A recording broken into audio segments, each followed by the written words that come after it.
Hello, everybody. Welcome to Lorebeards 40,000. We are excited to. Oh, look at that. Oh, that's cool. Queen Alexis has a Martian tripod. No, it's actually a Necron. What is that called? Synaptic, the Doomsday thingy. It's not the Doomsday monolith. It's the.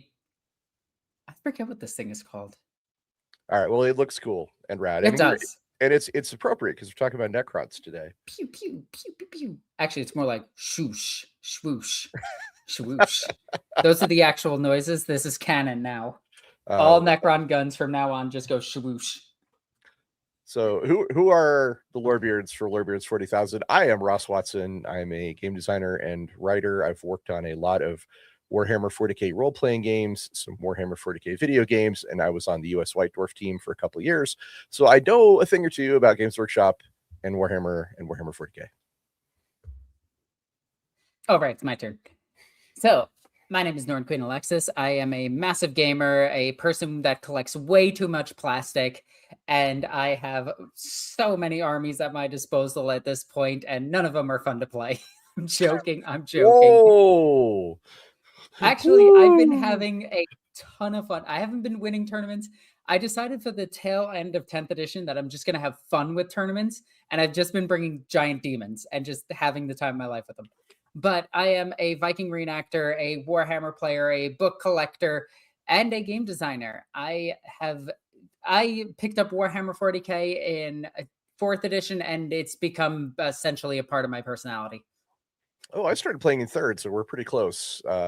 Tail end of 2nd to 3rd. I was at the tail end of 4th, but we didn't know that 5th started until like about a year into 5th. Interesting. Yeah, because it was back in the day and I was young. Like, we didn't know that editions changed because it was just us and our friends playing. I was young. I needed the money. That's why I painted all these Warhammer armies. I mean, yeah, that is kind of what I did. That's what I'm doing right now, too. That's how I worked my way through college, was painting miniatures. I'm joking, obviously. We must do a editions of 40K tier lists. It's clawing at me. I know exactly where I would put like 10th edition. I think 10th edition is a solid A, but not an S. Save it for that show. I know, but no spoilers. There is an edition that is infamous, though. Well, there's going to be some. That's why I think it'd be so interesting. Anyway, we've got to cover it. We got to throw Heresy on there as well. Oh, editions of Heresy. Yes, that way I could put 3rd edition in the fucking garbage where it belongs. we should do a separate tier list for Heresy because I have lots and lots of thoughts about Heresy's editions. Well, that's only 3 games. I figured we just roll it in. I would prefer not to. I'm gonna do it anyway. Yeah. Please don't. All right, but what we're here to talk about today are the Necrons, and I'm just going to very briefly talk about their origins because we have a whole episode called What is the War in Heaven? And during that, we describe the War in Heaven and some of the early origins of the Necrons. So I'm going to give you guys the broad strokes of the origin of the Necrons, and then we'll kind of dive into who they are overall. I'm not going to go too crazy on the whole they've been retconned a billion times because they are the most retconned army in Warhammer 40K. It's true. And they're, yeah, we'll just trust us. The origins of them are frankly fascinating, and there's a lot of interesting stuff to go along with that. But so the Necrons, they are one of the oldest and most terrifying of the Warhammer 40K factions. They are ancient beyond reckoning. They're at least millions of years old, if not like 65 or more million years old. They're forged from a living metal called necrodermis, and they're driven by a cold, inexorable will to reclaim a galaxy that they once ruled. They are currently in a weird state because the majority of their faction is actually asleep. They're dreaming in various tombs across the galaxy, but they are starting to awaken from these 60 million years of stasis. And they bring with them dynasties of godlike ambition, shards of shattered star gods, and technology so advanced that it borders on being indistinguishable from magic. The Necrons began, and this is where the War of Heaven stuff starts. The Necrons began. What did they begin as, Alexis? So the Necrons were Necron tier, a humanoid race of very tall aliens that, you know, arms, legs, looked human, no real nose, flat-faced, and they had horrid cancer, and frogs wouldn't give them health care.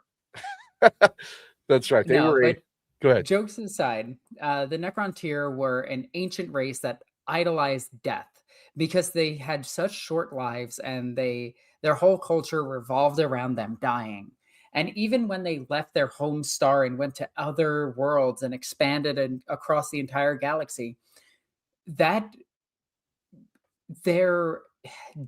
it's almost like a disease was so caked into their DNA that even on other worlds far flung from their own star that was giving them this super cancer was still killing them. They were still dying. And they started having wars with each other, and they started fracturing and everything. And then the Silent King was all like, well, I know a way to unify my people. War. Oh, no. First, well, yeah, but they had to make a deal first. Yeah, they did have to make a deal first. They met the star clouds in space, the Catan or Satan, however you want to pronounce it. Regardless, it translates to Satan. So that's always fun. It's always good to make a deal with the devil. The star gods, or the Catan, were these living, in quotes, spatial like anomalies that were devouring stars. The Necrons somehow gained communication with them and then used their necrodermis, the living metal, to form them living bodies. The Catan fused into these bodies and had a real physical form for the first time ever. Here's the first thing I have to interject. The reason why they did it. Oh, it seemed like a good idea at the time. So they struck a deal because, as Alexis said, they were this radiation cursed species, and they were very envious of the old ones, which was another species around at the time, who were functionally immortal. These are the space frogs that Alexis was talking about, and the old ones refused to help them for some reason overcome their issues. So jealous of the old one's immortality, this is why they struck a deal with the Satan, because the Satan promised them that they could become immortal through this process of biotransference, of taking their consciousness and putting it into indestructible metallic bodies. Now, you can trust the Catan because one of them is named the Nightbringer and the other one is named the Deceiver.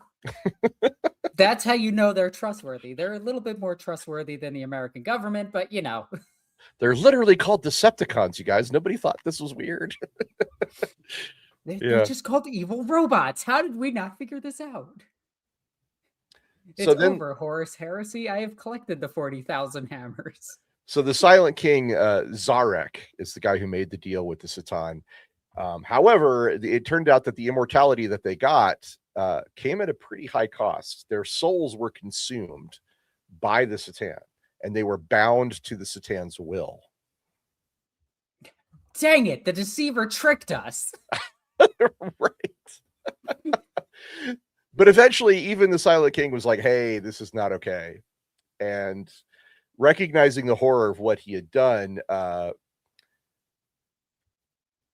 so how do I put this? So there was this thing called the War in Heaven where the Necrons here fought the old ones. The old ones created the Orcs and the Eldar as part of this big battle. There's the enslavers and the Inchikara. The enslavers came out of the warp and devoured the old ones, basically took them out of the picture. So this brought an end to the War in Heaven, but everybody was pretty badly hurt and screwed up. So the Silent King was like, cool, what we're going to do is we're going to rise up against our Satan masters. And we're going to shatter them, because we can't destroy them, but we can shatter them into tiny shards and imprison those within devices called Tesseract labyrinths. They did manage to kill one god. Like, one god did completely die. And that's all we know about it. We don't know how they did it, but they did it. The war in heaven was something that spanned across the entire galaxy and was destroying entire systems. Stars were being destroyed, planets were being turned into black holes. The Eldar were throwing around warp storms so powerful they can move the very fabric of the universe. This was insane. Also, the orcs were there, and so were the Jakaro, because nothing says I participated like fucking finger lasers. So Zarek, the Silent King, he's overcome with shame about the ruination of his people. So he ordered all the Necron dynasties to go into what's called the Great Sleep, which was a 60 million year stasis designed to wait out the rest of the galaxy, basically. And then Zarek entered self-imposed exile by traveling beyond the edge of the galaxy itself. And that was the last we heard of the Necrons for a very, very, very long time. And I think we should read some super chats now. There is one thing I want to bring up because chat did bring it up. The death of that Catan did lead to the Flayer Virus, which is probably a fate worse than anything else the Necrons could ever experience. It's like super dementia with the T virus. Like, that's the best way I could describe it. I mean, it's not good. We could definitely say that. One of the creepiest things, though, about the Flayers, I just want to bring this up. We'll talk more about them in just a moment. But the flayed ones are Necrons that have lost their minds almost completely. They skin people alive and they wear their skin because they want to be, well, Necron tier or human again, in quotes. And they can even talk and everything like normal and lure people into them and then just tear them apart because the second they see somebody, they lose their minds. It's kind of like the witch from Left 4 Dead. Yeah, the Necrons do have a strong horror component to their lore. Let's read some super chats. Friend or Trader, thank you so much for the super chat. By the way, best way to support the channel and support us and keep more content coming from Lorebeards is super chat. So we're very grateful to you. Friend or Trader says, a question for you both. If the Silent King stubbed his toe on his throne, do you think he would scream? He's got people for that. I think he would silently scream, maybe. I don't know. That's really he suffers in silence. That's a very good one. Biofoot 7874, thank you. He's our local fishman enthusiast. Yes or no, are rabbits bimbos? I have no idea what any of this means. Very important NTKB Sunday. What is this?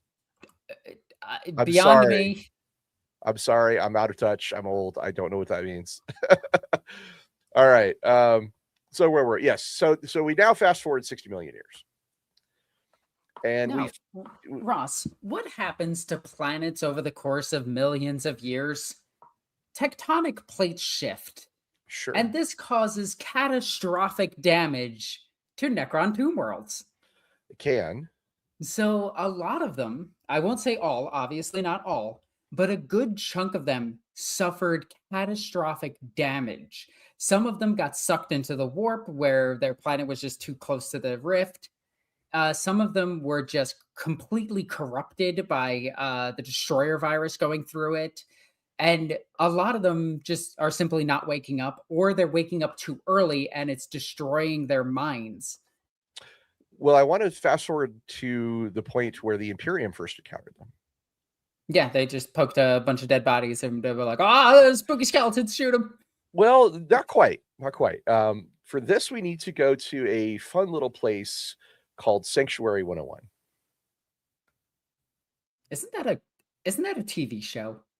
No, Sanctuary 101. It's basically the Necrons' introduction to the Imperium. Is kind of a jump scare part of the whole 40K timeline.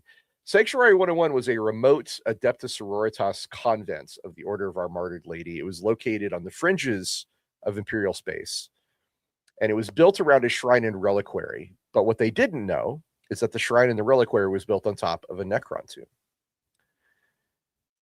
For the Imperium, this place was just a nice little quiet shrine world, but for the Necrons, the shrine and all that was just in the way. So without warning, a Necron force emerged from beneath the convent and launched a silent, very methodical extermination. It's important to realize that this was older GW lore where everything killed the Sisters of Battle for some reason. You remember this time, right, Ross? Where everything killed Sisters of Battle? Yeah, there was a that. Fortunately, we have moved on beyond that. Yeah. There's a novel about this called Hammer and Anvil. So if you ever want to check that out, but the early Necron horror was that these guys they didn't give any demands, they didn't offer any parlay, they didn't vox any warnings.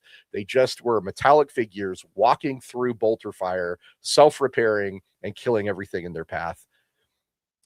The sisters fought very hard, but the entire convent was wiped out, and the Imperial records later mark it as a total loss of personnel, one of the most brutal defeats that the Sororitas ever endured in their entire history.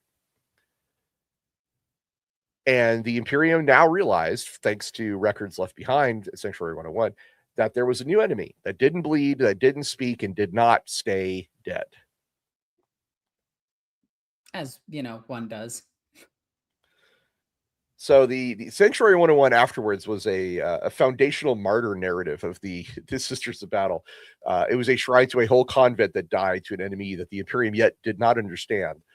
For the Necrons, though, it's just one of a countless number of awakenings, a tomb world quietly cycling from dormant to active and cleaning out the surface infestation, if you will. It's a symbol of how unprepared the Imperium was for the Necrons to return. And it's also a symbol of how little the Necrons seem to care about human culture, religion, relics, history. It's just biomass. It's just things that they need to get out of their way. Which is weird because the Silent King knew Sanguinius. And you would think Sanguinius, after meeting the Silent King and the Necrons, would have a word with his father, but that's actually just never mentioned in any heresy book. There was a lot going on. There was a lot of things Sanguinius needed to focus on at the time. That, a strange alien species from beyond the galaxy. He was like, I'll tell him about it later once all this other stuff has calmed down. And by the time everything else calmed down, Sanguinius was dead. So yeah, Sanguinius actually gave him a death mask, which is huge. It's cool. It's cool. I feel like that could have been taken out of the short story and it would have just been fine. Yeah, but maybe. That was the introduction of Sarazak, the Silent King, to Commander Dante. So, it is what it is. Well, we could talk about that if you like. But I was going to jump into the hierarchy, the political. Oh, no, let's go through the hierarchy. Let's establish the Necrons first. Oh, so for our listeners, we should state this. The Necrons have a very, very Egyptian aesthetic. But they're not space Egyptians. No. They're legally distinct space Egyptians. It's something that they share a little bit with the heresy era Thousand Sons. Yeah. Who also have a very strong Egyptian aesthetic.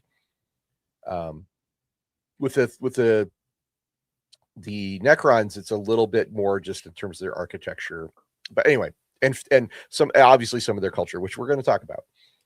And they are the Tomb Kings from Warhammer Fantasy and Space. Yes, that's who they are. Yeah. So what is the hierarchy of the Necrons, Alexis? Well, you see, the bigger your hat or chin piece, the more in charge you are. And if you are sitting on a bigger chair, you're more important than everyone. Just a quick shout out, Hawk. If Biofoot ever gets back to us about what the hell he was talking about, I would like to answer it. I just don't know what it's about. So if Hawk could flag me down. I don't know if we got another super chat from Skylar Martin. He says, I don't know if this is still canon. I enjoy a small note in the Tyranid book that a Hive fleet diverted course to avoid the Necrons. So this is something that Tyranid Hive fleets do. This is still canon. Tyranids don't like fighting Necrons because it's a waste of biomass. They don't gain enough from Necrons to really afford the battle with them. But it doesn't mean that Tyranids can't dissolve Necrodermis. They can. A lot of their spaceships need metals. to be heat resistant. It's just it's a loss for them to fight the Necrons. It's not worth it. So they do avoid it, but not because of like the Blackstone pylons or anything like that. As far as we know, the Blackstones don't affect Tyranids as of yet. That may change. There's a new edition of 40K around the corner. So yep. So I do got to preface this with yet. So the Necron. We were talking about the hierarchy. So the big cheese is called the Pharaoh. Pharaon. My bad. Yeah, he leads. Go ahead. No, please. So he leads a royal court. The royal court includes like the wardens and a whole bunch of other of his personal bodyguards, including, I believe, the Lich Guard are in this, where they're just bodyguards to him or them, because Necrons don't care too much about gender or sexual diversity anymore. But they still do identify with genders, which is actually really cool. The more higher up they are, the leaders. Right. The Necron political culture structure is built around what are called dynasties.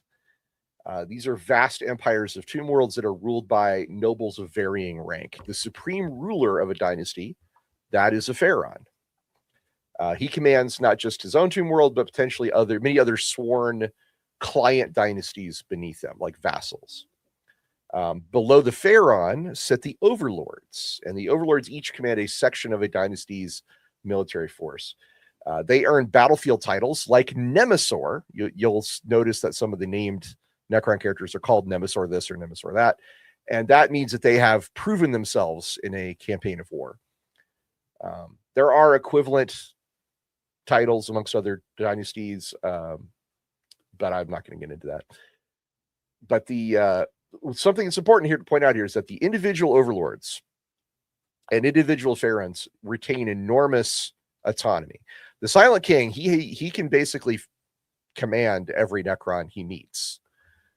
But if he doesn't meet them, like if he hasn't like seen them face to face, the overlords and the pharaons keep their full autonomy as they have their agency as people. Yep. We've got a super chat. Sebastian Muller, thank you, sir. I like the fact, he says, that the Necrons are treating a Satan shard as a Pokeball. Yeah, they pretty much do that. The shards of the Satan they use as Pokeballs is a whole hilarious story. And the oh my god, what the hell is the campaign? Pariah Nexus, where Inquisitor Draxus throws out a Catan. Pariah Nexus, we're going to talk about that a little bit today, because that is it's an interesting part of the Necron thing. Also, I do see the person recommending Twice Dead King. You are seen. It is an amazing book. I'm about to start Infinite into Divine, so I will try. I'll make sure Twice Dead King is on my list. Yeah, if Hawk is not here, Lord Vorn or one of the other mods maybe could help, but otherwise, I'm sorry about that super chat, Pyrofoot, because I still don't know what it's about. All right, so who are these dynasties? The first dynasty is the Sautek dynasty, or the Storm Lords.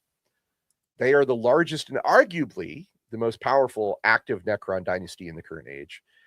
They rule over 80 tomb worlds, and its crown world of Mandragora rests on the eastern fringe. So they're out near the Tau and High Fleet Behemoth, I believe. To the Imperium, the Sautek has become almost synonymous with the Necrons as a whole. It's which is obviously a dangerous misconception, because the Sautek is just one of many dynasties. But the ruler of the Sautek dynasty, who is the ruler of the Sautek dynasty? That is the Stormlord, Imhotep, who is definitely not named after Imhotep from the Mummy movie. Legally distinct. Legally distinct. Just like this is Sautek and not Sotek. Legally distinct. This is like the cyborg Ryan versus the regular Ryan. Yeah, Pharaon Imhotep the Stormlord. He is a cold. Spotted. There is Kovu. Pharaon Imhotep the Stormlord is a cold and terrifying strategic genius. He's not just a conqueror; he's a methodical empire builder. He's kind of like a Gilliman, if you will. He rapidly absorbs newly awakened tomb worlds into the fold through what's called absorption wars. They race to claim dormant dynasties before rival powers, including the Silent King himself, can reach them. Yes, he currently does not like the Silent King. He is rebelling against him. And the Imhotep and the Satek dynasty, they are bordering Ultramar, which makes them one of the most immediate Necron threats to the Imperium of Man. And his nobility is noted as being the most aggressive of all the dynasties that the Imperium has encountered so far in seeking expansion. I do want to add to this. The Sotek dynasty is the one from the old Space Marine books where they were fighting the Necrons. Those books didn't call them that dynasty at the time because those books were written prior to it. It has later been stated. It's not a retcon because technically it's just adding to the story rather than, changing the story. It was the Sautek that Cato Sicarius fought, and he had to keep fighting it because they kept rewinding time on him. And he started realizing that they were doing this and not getting premonitions, but being ready for the fight because he knew it had happened. He also has massive PTSD from fighting the Necrons, and they actually scare him, which is funny. It's funny because he is one of the craziest Ultramarines ever. It's Cato Sicarius, captain of the Victor's Guard, who he was captain of the 4th Company at the time. And yeah, Necrons make him they get him worried. Like they give him the heebie-jeebies. The Damnos novels, yes. The Fall of Damnos was, I believe it was Sotek. If not, it was one of the other ones, and I apologize, but I'm pretty sure it was Sotek afterwards. So I was going to say, not going to lie, but I would absolutely troll Cato Sicarius if I could, because he has a chip on his shoulder. It was so funny in the book, though. They kept killing Marius Calgar, and he's like, "Damn it!" And then he would kill the Lord and the Lord or the Cryptek. I can't remember if it was the Lord or Cryptek. But they kept rewinding time so that he didn't kill him. And then he would get to him faster. And they're just like, stop it. The last two things the last thing it's important to point out about the Sautek dynasty is that they have two client dynasties, the Sekimtar dynasty and the Aaron Marak dynasty. They provide military support in exchange for Sautek's protection. Yeah, it does. It's clearly trying to be Sotek, but it's Sautek. Yeah, it is. Weird. All right, now, I do want to add one more thing to this. Our favorite Necron, our Trazyn, does not like the Silent King.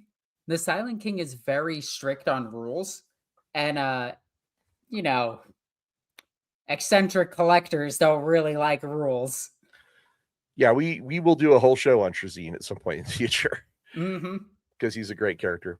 He's actually featured, by the way, Trazyn is featured in the April Fool's video. If you haven't seen the April Fool's video for Games Workshop, it's Warhammer 40k, the musical, and it's amazing. Please go to YouTube and watch it if you haven't already seen it. Trazyn's in it, and he sings. They gave him almost like a Rodgers and Hammerstein Major General song, and it's just so good. Anyway, where was I? So yeah, the next one is the Nyalak dynasty. They're one of the more iconic and well-preserved dynasties. They're known for their obsessive pride in their territorial holdings and their culture of collecting. Everything's from relics and artifacts to enslaved peoples. They are deeply territorial in a way that the other Necrons find excessive, and they treat any incursion into their space as a cosmic affront worthy of outright annihilation.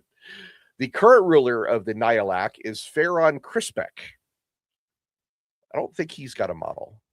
No, he's not something I recognize anyway. Crispek, the dynasty's legacy was shaped by a prior Pharaon, not Crispek himself, whose command protocols passed to Crispek after the original body was destroyed. This is a uniquely Necron form of political succession. The Nihilak is also notable in current lore for their active alignment with the Silent King's agenda. They have been constructing Blackstone pylons to suppress the warp, which is part of the Silent King's great project. Even before Zarek publicly revealed his return to the rest of the galaxy. So the Nihilak dynasty, they are fanboys of the Silent King as opposed to being opposed to him. Then we've got the Mefrit dynasty. I love the Mefrit dynasty. Why don't you talk about it? They're the ones that Trazyn belongs to, right? Or is that Orla? Not Oricon.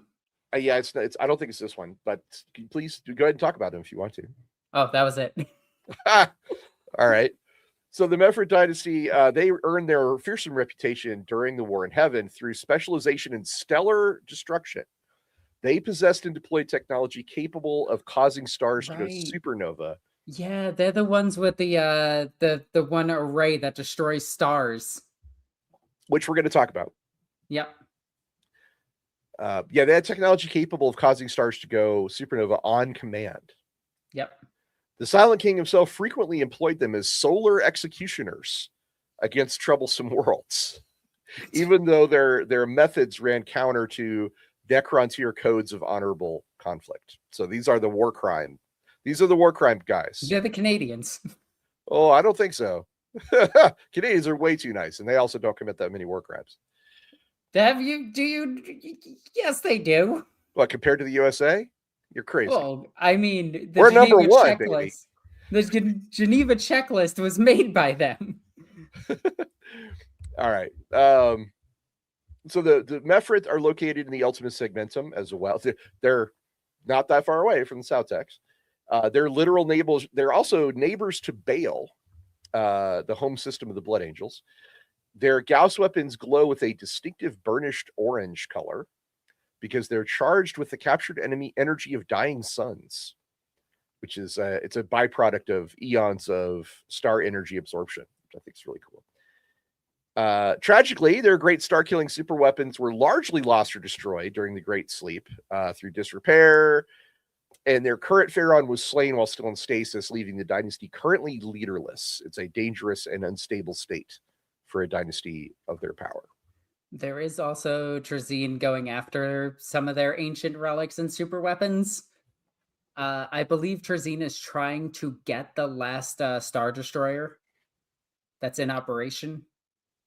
Quite possibly. He's an interesting guy. Do you want to talk about Trazyn? Because you're bringing him up an awful lot. I am building up to Trazyn. Because again, I want to do a whole show on him, so just do a summary if you want to do a summary. So Trazyn is an eccentric collector. He's actually the collector from Marvel. If you don't know, the connection is right there. He is the collector from Marvel. That's the whole joke of him. He is a written as kind of a flamboyant gay uncle is the best way of describing him. He cares not for like the wars that are happening now unless they interest him. He only cares about his collection, and he has a massive collection of, well, pocket dimensions as well as moments in history. He has old Necron tier still in stasis. He has the original squats. He has Titans that don't have patterns. He has Thunder Warriors. He has every single Legion's helmet. He has multiple Primarch weapons or equipment. He is the one that sent the salamanders to collect certain items by telling them that he would give back their leader and then tricking them into believing that it was Vulcan who did it, which is still one of my favorite little tidbits. He collects so much, and he takes from other different worlds. And unless his collection is in danger or something that he considers his friend is in danger, he doesn't do anything. And he wants to actually stop Necrons from taking over the galaxy because he views what the Silent King is doing as correct, which is he wants to get humans to the point of biotransference. and then use that technology and bring about the reverse biotransference of Necrons to humans, which is such a sick idea. Necrons to Necrontier, but yes. Yeah. But I mean, if they have to settle on humans, they will. Yeah, he also appreciates culture of other creatures, even though their lifetimes are a drop in the bucket compared to what he will live through. He actively fought against the biotransference of his people. He's just an amazing guy. He's also just a character who can instantly transfer his mind and soul consciousness into another Necron and take it over and just have the original copy of him destroyed. So you can kill him thousands of times. Chances are the one you're killing isn't him. That's why they call him Trazyn the Infinite. Yep. And his collection is basically the galaxy's most deranged museum. He's the overlord of solemnance. He's the Necron equivalent of a curator. Like his exhibits are stolen from across the galaxy, often while battles are still happening around him. And many of his most prized exhibits are living beings frozen in stasis inside what are called prismatic galleries. Like his quirks. His quirks. Yeah, some of the confirmed contents of his collection include the preserved head of Sebastian Thor, which is possibly the most revered figure in post-heresy imperial history, other than the Emperor himself. He's got Horus Heresy era Ultramarines frozen in mid-battle. He's got lost Tanith regiments, Vostroyan Firstborn regiments, entire units of Imperial soldiers held in stasis. He's got a 12-foot Quark, which is one of the ancient precursors to modern orcs from 60 million years ago. There's a Custodes, still alive, still aware, in stasis. There's a giant man in Baroque power armor, which is widely speculated to be a Primarch. His face frozen in an expression of fear. He does have a clone of a Primarch, which is called Fulgrim, or the perfect clone of Fulgrim that was made by Fabius Bile. There's an exhibit called The Death of Lord Solar Macarius, and this is what I think is hilarious. It's basically a diorama that he made out of Imperial Guardsmen who are up to 300 years away from the time period that is supposed to represent. Apparently, he had to borrow some extras from other time periods to fill out the ranks. He's got a temporal device containing a live Tyranid invasion, although he disposed of this because the Tyranids kept breaking out. Which is kind of crazy that Tyranids can break out of other dimensions. Tyranids are one of those life finds a way things. Like Jurassic Park. Yeah. They probably just Majin Boo'd it and screamed out of the dimension. Maybe. Somebody's going to get that reference. Dragon Ball Z, I got it. Yeah. He's got something called the Bell of Saint Gersthal, which he also had to dispose of because it caused catastrophic damage to his collection. He's got a Satan Shard, which he calls the Crown Jewel and the source of his power. And my favorite, he's got a Gene Stealer cult frozen at the exact moment they realize their true nature. He specifically wanted to capture their expressions of dawning horror. Yep. In the Warhammer TV episode, he has 5 Chaos Terminators and a group of Dark Eldar Raiders constantly trying to go after a thing that builds webways. So he has a device that builds webways. He has that. And he uses it to lure these guys in constantly. And he's been doing it for thousands upon thousands upon thousands of years. Now, how petty and how devoted is he to his collection? Well, I'll give you an example. He had a Sister of Battle exhibit, and it was damaged.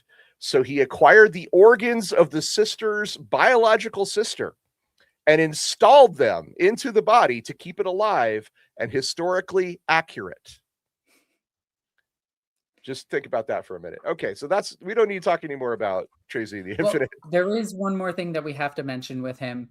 When Cadia was falling, Trazyn actually became the unlikeliest of ally to the Imperium, where him and Belisarius Cawl had the greatest spitting match in history, where he actually complimented Belisarius Cawl's intellect. which he has never done to a Necron. And he likes Belisari's call. He worked with him to activate the Necron pylon network.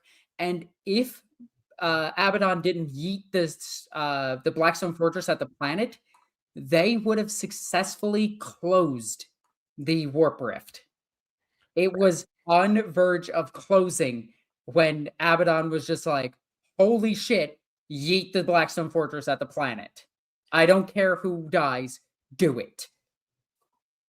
So that's all we need to say about Trays of the Infinite. Otherwise, this entire episode will be Trays of the Infinite because he is really cool. He's really cool, y'all. All right, so getting back to the dynasties, we finished the Mefrit. We're now talking about the Novak dynasty. You got it. Super Boo Time Chamber Escape. Very good. The Novak dynasty, also located in the Ultima Segmentum. There's a lot of these guys in the Ultima Segmentum. Their crown world is a place called Dal 6, and the active tomb world is called Draven. The Novak dynasty stand apart from the other Necrons through their unique connection to physical combat and the legacy of blood rituals. Before biotransference, the privileged Novak Necron tier painted themselves and their warriors with the blood of slain foes. These were elaborate hieroglyphs on their war paint that told tales of massacre and a conquest. Now, as undying machines, they have retained the cultural memory of these ceremonies. So their warriors march to war in crimson livery, and as battle rages and the gore of enemies spatters on their necrodermis frames, they fight with increasing ferocity. It's a behavior unique and unnerving even to other Necron dynasties. They're like, these guys are a little crazy.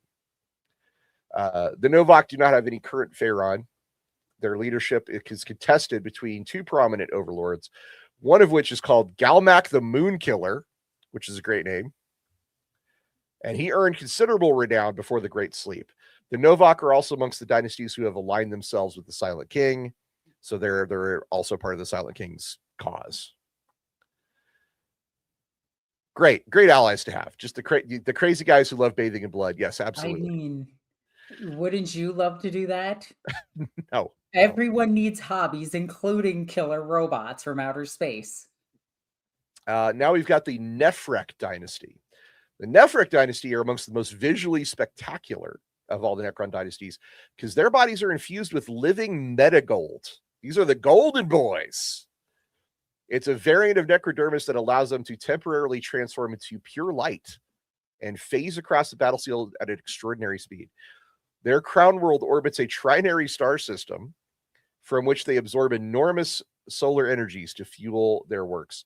High-ranking overlords and warriors of the dynasty have a brilliant burnished gold color to their necrodermis, and their Pharaon Sylvek is described as completely gold, unblemished, and spectacular. Their ability to shift into pure light, obviously gives them a massive battlefield advantage. And it borders on the supernatural. They can apparently stutter this ability to phase through obstacles, reposition across the field with almost no warning, and their doomsday weapons are so powerful that they are speculated they might rival the Star Killers of the Mefrit dynasty. Did you know that there were golden Necrons who could turn into light? So, weirdly enough, yes. And that's only because of Infinite and the Divine. Love it. There's one last dynasty, and then I will talk about, we've got a couple super chats. I see those. The last dynasty I want to talk about is the Zarekan dynasty. This is the Silent King's own dynasty. And it is the dynasty, obviously, most directly aligned with his grand plan to save the galaxy from both chaos and the Tyranids, which is basically to restore the Necron tier and then, benevolently take over the galaxy. Yeah, benevolent. Those who encounter the Silent King and survive have all sworn fealty to his cause. Those who see him and refuse to swear fealty, they are never seen again. The Zarekan. That's the definition of hold your hand out, welcoming with a knife behind your back. The Zarekan is the political engine behind the construction of the Pariah Nexus, which we will be talking about. And it is working towards the Silent King's ultimate goal. His ultimate goal is to reverse the biotransference, as Alexis pointed out, restore the Necron race to some form of living existence, which Gonna be tough without souls, y'all. But good. I admire your ideal, and if he could achieve it, it will fundamentally transform what the Necrons are. I suspect he will probably never manage to achieve it. No, probably not. Also, I lost an arm. Kovu, the cat is laying on her arm. Acne Zebra, thank you for the super chat. What do you think is Trazyn's favorite dinosaur? So weirdly enough, we do know that Trazyn has a dinosaur in his collection. He doesn't. He calls them just sauruses, and I'm assuming Trazyn looks like a Brachiosaurus type guy or an Apatosaurus type guy, something big and gigantic that would be like really cool in his collection. I could see him more of a herbivore liker than a carnivore liker. I'm going to say Stegosaurus, actually. Yeah. Stegosaurus, yeah. I'm going to say Stegosaurus. Hey, Coco, can I put you on the couch? That cat's like, you're not paying enough attention to me. He's all right. Sound asleep. We got another super chat from Leader 2457. Trazyn is Nyalok. Okay. Is he? So that apparently. What I find so interesting about the Necron psyche is that they need to be a little crazy so they don't go completely crazy. I mean, yeah, that's kind of the same with humans, though. Well, we're going to talk about, there's some really interesting fan theories about why this is. And I stay tuned, Leader 2457. We're going to dive into some of the possibilities of why the Necrons are so crazy. Okay. I got my arm back. They're so crazy, those Necrons. Oh my God, they're so crazy.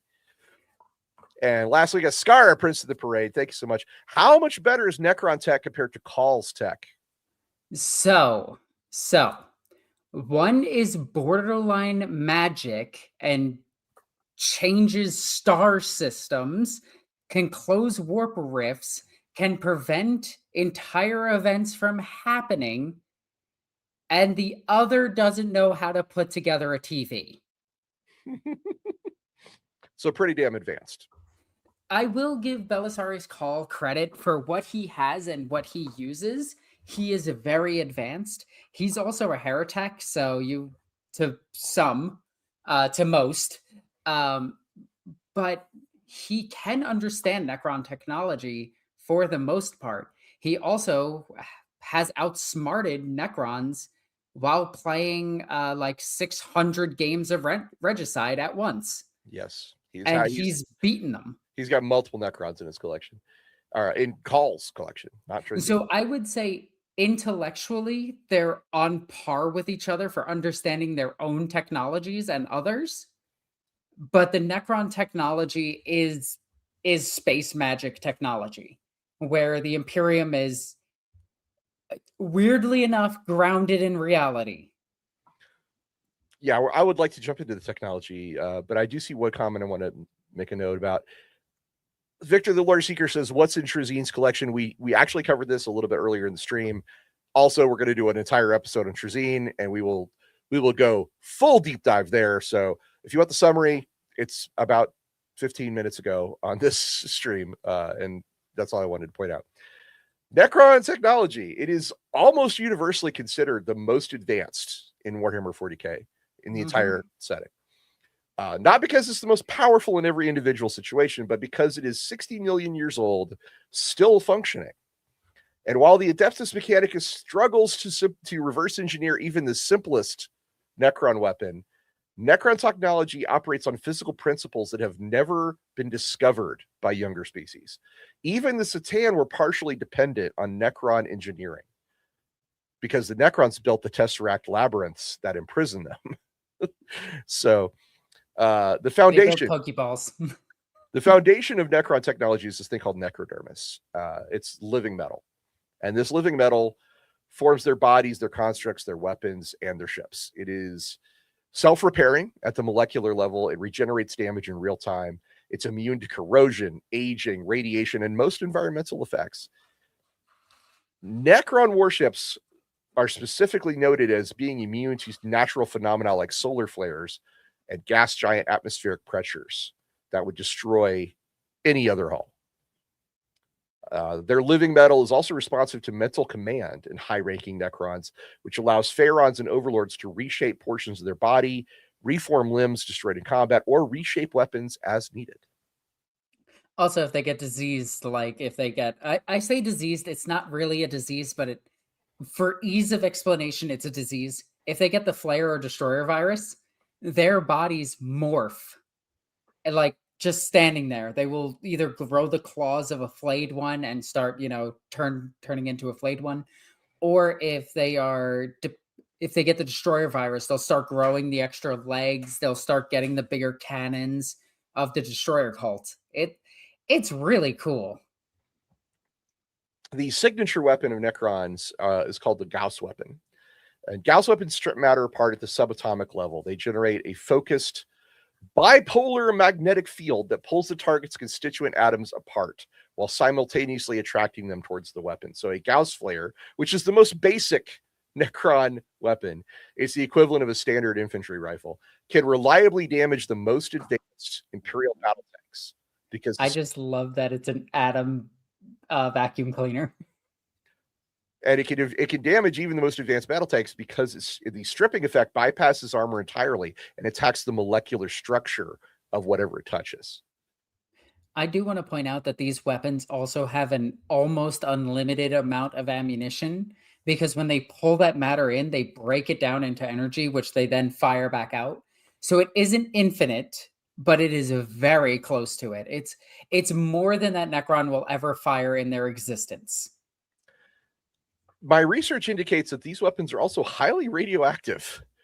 A human who tried to fire a captured Gauss flare would receive a lethal radiation dose, and the energy requirement is so vast the weapon runs off the Necron warrior's own internal power rather than a separate power cell. Gauss weapons can scale enormously. The basic Gauss flare, the infantry rifle, can become the Gauss blaster, which is the heavy version. It's what immortals carry. Heavy Gauss cannons, which are anti-armor. Gauss flux arcs. These are found on the monoliths. They're big-ass vehicles, which is a multi-target strafing turret. And then ultimately, it leads up to a thing called the Doomsday Cannon, which can level fortifications and super heavy vehicles in a single shot. And all these variants operate on the same fundamental atomic stripping principle. Now, Ross, do you want to hear something funny about the Doomsday Cannon? Yes, please. Okay, so Necrons are one of the more intelligent races in the galaxy and know how to make deals with the orcs. So in exchange for orcs attacking a certain place and blah, blah, blah, they paid the orcs with the Doomsday Cannon. And the orcs thought that they were looting it and that it was theirs. They then took that Doomsday Cannon into their fleet, where the mechs took it apart. The entire orc Wa was subsequently destroyed in the explosion of the Doomsday Cannon. Wow. Now, granted, this was probably a small Wa because it was being led by a big boss, a mech boss. But still. Got an interesting question from Ricardo Andre, our local. He's a deep thinker, Ricardo Andre. I like it. I like where he comes from a lot. Ricardo says, "Do you think the Necrons without souls and therefore no warp? Necrons cannot invent new things anymore. All they can do is variants of the same permutations." So I don't think the Necrons. There's nothing in the lore stating that the Necrons can't make new technology. It's just, it would look the same to us, but they could be like, here's something brand new that we made. We've never seen... Kovu, can you stop? Anyway, my cat's being a little shit right now. But we wouldn't be able to understand if they did make new technology or not, is what I'm getting at. As for having no souls, it is stated in earlier lore that they have no souls, and then in later lore, they took that part out. And then they kind of brought it back in. So it's debated whether or not their consciousness is part of their souls, or if the Catan ate all of their soul or just ate most of it. Yeah, we know this is feasted on Necrontyr souls. We know that. Yes. But it's unclear. And of course, when you're talking about the nature of souls in Warhammer 40k, it can be very unclear. Mm-hmm. Because the Eldar have a very firm theory about what souls are and how they work. and the Necrons have a different theory, and then the Imperium has a different theory. Well, the Necrons, for the most part, don't believe in souls. This is what I'm saying. They have a different theory than the Eldar, who are like, no, we clearly all have souls. Look, that's actually my father's soul is in this stone I carry. That's actually why this guy is tearing apart so many humans to try to figure out what souls are. Right. So let's talk about Canoptek Constructs. Oh, these things are really cool. There's a whole bunch of different versions of these. And I have a theory that they were once living creatures. And then they all died out because of radiation poisoning. And the Necrons simply wanted them back around. Because the way that some of them pet them in the animations makes it seem like they were at one point pets. That being said, that is just a theory, but it makes them far more cute. The important thing to know about Canoptek Constructs is they are essentially robots. They are not technically Necrons. They don't have individual consciousnesses. They are autonomous maintenance and warfare machines that were created to serve the Necrons. Yeah, that's a Canoptek. It's a Canoptek Doomstalker. Right. I found its name. And so the Canopteks were built to serve the Necrons during and after the Great Sleep. Typically, when you find a tomb world that hasn't awoken yet, it's largely the only things moving around and doing things are Canoptek constructs, because the Necrons are in sleep and stasis. So these are built by a particular kind of Necron, and built and maintained by a particular kind of Necron. What is that Necron called? Cryptek. That's right. These are the engineer scientists of the Necrons. And let's talk about some of the constructs you will find in the Necrons. The most common one, of course, are the scarabs. And they come in all shapes and sizes. They can be tiny, tiny, tiny, tiny creatures, microscopic, that start repairing the Necrons on the almost cellular level. I have to put that in quotes because Necrons. To gigantic spiders. The spider is technically a scarab, just bigger. And they do a vast majority of I cannot speak today. They do a lot of stuff. Scarabs are tiny beetle-like constructs. They disassemble matter at the molecular level for raw material. They repair necrodermis, like Alexis was saying, and they can even swarm over vehicles to strip them to dust. They have a kind of a weird similarity to warp spiders in the Eldari craft worlds. Mm-hmm. Not the aspect warriors, but the actual critter. Then there's the spiders, which are just called spiders with a Y because they're different. Spiders are hulking maintenance constructs that manufacture scarabs. They oversee tomb repairs, and they support reanimation protocols in the field. And we're going to talk about those just a little bit. So hold your questions on reanimation protocols. Then we've got the wraiths. Do you have anything you want to say about wraiths? So wraiths are typically the ones that are guarding the tombs that aren't awakened. And you will run into these things a lot. There are horror stories within the Imperium of wraiths bursting out of the ground and pulling people in and killing them. Entire archaeological digs go missing because of wraiths. They're called wraiths because they are capable of phasing in and out of reality, which makes them nearly impossible to capture, and they can pass through solid matter almost at will. Mm-hmm. Now, when we say they can go through a lot of things, it's not like they're going into the warp or anything else. They're actually going into a separate pocket dimension that the Necrons have access to.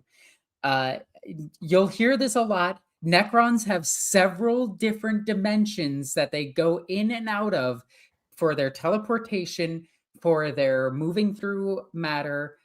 Sometimes they vibrate their molecules to move through solid matter. There's a lot of weird technology that they use, and somehow they can maintain themselves. It's actually important to point out, you make a great point that this is not the warp. The Necrons do not truck with the warp. They don't even use the webway. They do actually use the webway. Dolmen gates. We're going to talk about dolmen gates. Yeah, but I mean, they don't actively seek out the webway as a means of teleportation for their basic troops. They kind of do. Again, we'll get into it when we talk about Dolmen Gates. But even the webway is separate and distinct from the warp. So Yep. that's the closest they would get to it. During the War in Heaven, the Kroorks and the Eldar were created to fight the Necrons because both of those species had powerful psychic abilities and could call upon the warp to damage and harm Necrons and Satan, who also don't truck with the warp.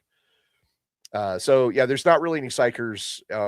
There's very little supernatural stuff when it comes to Necrons. All of their quote unquote magic stuff is just really super high technology.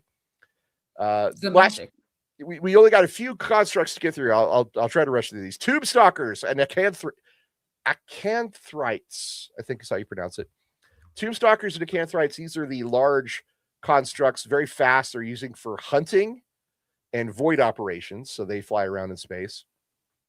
And then you got the Seraptech heavy constructs. These are massive insectoid war machines capable of extraordinary destructive power. They're armed with synaptic obliterators, which is what a great name for a weapon. It is a good name for a weapon. And those things are straight up Star Trek phasers from the old series. Like they will disintegrate you. Yeah. Every time I hear like somebody say, Star Trek technology versus 40K, they're like, oh, the pocket phaser. And I'm just like, the Gauss rifle. Well, the Seraptechs also have a thing called transdimensional projectors, which are capable of dominating nearby Canoptek units. She was holding up an image. One looks like a Martian tripod, and that's a Seraptech heavy construct. Synaptic. That's how we pronounce it in the tabletop community. Synaptic. Synaptic? Yeah. Synaptic? Okay. Sort of. That's the obliterator. That's the disintegrator cannon. Okay. Tesseract vaults and Satan imprisonment technology. The Tesseract labyrinth, or a Tesseract vault when it's on a much larger scale. These are arcane prison containers. They're capable of holding and exploiting a shard of the Catan, which is a fragment of a literal star god. So the vault deploys the Catan shard as a living weapon. It unleashes reality warping powers while keeping the shard bound and controlled. The engineering feat this represents is staggering. Tesseract containers are essentially dimensional cages that deny even a fragment of a god-level entity any freedom while still siphoning its power. No other species in the setting has anything remotely comparable to this. Nope. And I do want to mention how powerful the Catan were, because a lot of people, for some reason, think the Catan are like weaker gods. They're not. They were capable of destroying entire systems, altering the entirety of reality around them. Not just the Milky Way. They could warp all of reality in forever. That's how powerful they were. And the Necrons found a way to shoot them with a laser powerful enough to kill them. Or to mostly break them apart. Yeah. Because according to the War in Heaven, they were nearly impossible to destroy, and we only know of one that was destroyed. So there's that. And then they probably realized, oopsie daisy, let's not do that. Fred turned into a monster. Then there's their ship. So we've mentioned this before. Alexis and I are both enthusiasts of Battlefleet Gothic, which was oh my god, yeah. Which was Games Workshop's capital ship combat game. It was so good. Which they should bring back, and me and you are going to want it coming back at every announcement, and then we're going to get disappointed when it doesn't come back. Yeah, listen to us, Games Workshop. We want this game. But in Battlefleet, the Necron ships are the end boss. They're just stupidly strong. And I like to describe it this way. In Battlefleet Gothic, everybody is doing Age of Sail types maneuvers, like they're angling for broadsides and firing torpedoes. And even the Eldar, who have like the best Age of Sail-esque ships. But the Necrons are out there with submarines. Yeah. And that's the difference. So Necron ships, they travel through real space using inertialess drives, which is technology that eliminates a vessel's inertia entirely. And it allows it to reach extraordinary speeds without any relativistic limitations and maneuver with agility that defies their size. So one of my favorite things is the way it works is by like vibrating it through space. And it's such a cool concept. I absolutely love it. It's one of my favorite ways that a ship travels through 40K. It's almost on par with how the Planet Express ship flies. So an inertialist drive means the ship can stop, start, and change direction as if the laws of physics do not apply, because in a meaningful sense, they don't. When moving at full speed, also, Necron ships are nearly undetectable. They're only visible when deliberately decelerating to enter combat or to make landfall. Mm-hmm. And I do want to mention something else about the Necron ships. They are so, excuse me, they are so big. Like most 40K spaceships are gargantuan. Like if they fly next to a planet, they could actually destabilize sometimes. They can cause tidal waves, which is kind of crazy to think about. The ships of the Necrons are so massive that when they're on a planet, people mistake the planet for just a tomb world. And then the ship just vibrates through the ground, bypassing everything, and then flying away. And no one knows what the hell just happened. Or if the Necrons feel so inclined, they just break through everything and fly away. Well, their largest tomb ship is said to be 15 kilometers across. Yeah, That's it is still massive. That's still big. really big. Really goddamn big. Now, Alexis, Yeah. I know you're going to love this. How do the Necron ships travel through for faster than light for interstellar, not just inter system, but interstellar travel? Isn't that the Dolmen Gates? It is the Dolmen Gates. Yeah. So what are Dolmen Gates? These are portals that punch access holes into the webway, which is what is the webway? So the webway is a separate universe within Warhammer 40K, or another dimension within Warhammer 40K that primarily the Eldar use, and it's a series of tubes. And I wish I was joking. It is actually just a joke on old computers where it is just a series of tubes. And it's filled with bugs. No, it's not filled with bugs. It's got scorpions, spider. Well, those are aspect warriors. It's not the same thing. Webway, the webway is the webway was built by the old ones. The Eldar kind of inherited it. Mm-hmm. And it stretches across the galaxy. It is essentially adjacent to the warp in that the tunnels of the webway kind of go through the warp, and traveling through the webway makes distances almost meaningless. Like you could travel several miles in the webway and then pop out several thousand light years from where you were. It makes interstellar travel very useful for the Eldar and the Necrons, but because the Necrons are forcing their way in rather than just knowing how to use it, the webway treats them as an infection and actively tries to seal off the breach sections like an immune response. So Necron forces that use Dolmen Gates, they have to move very quickly or they get trapped. Can we get one of our mods to remove that link in our feed from Twitch? Ugh, that is that is very obviously fake. Spam. Do not click on that. Spam, and spam. Now, I do want to clarify one thing really quickly. Warhammer 40K ships in general, all of them have a faster than light travel. And when they burn retros in real space, they can go up to the speed of light, sometimes above it. It depends on the writer. That's what it really comes down to. In the Mechanicum books, Arc Mechanicus in real space can fly faster than light. They could also track faster than light, which is kind of crazy, which actually isn't that hard when you do the math. But anyway, they can track things moving through space faster than light, and including coming in and out of realities. So they know where certain jump points are, and they fight around those.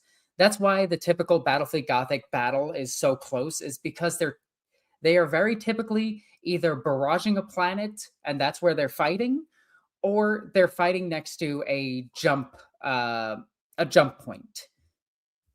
Yeah.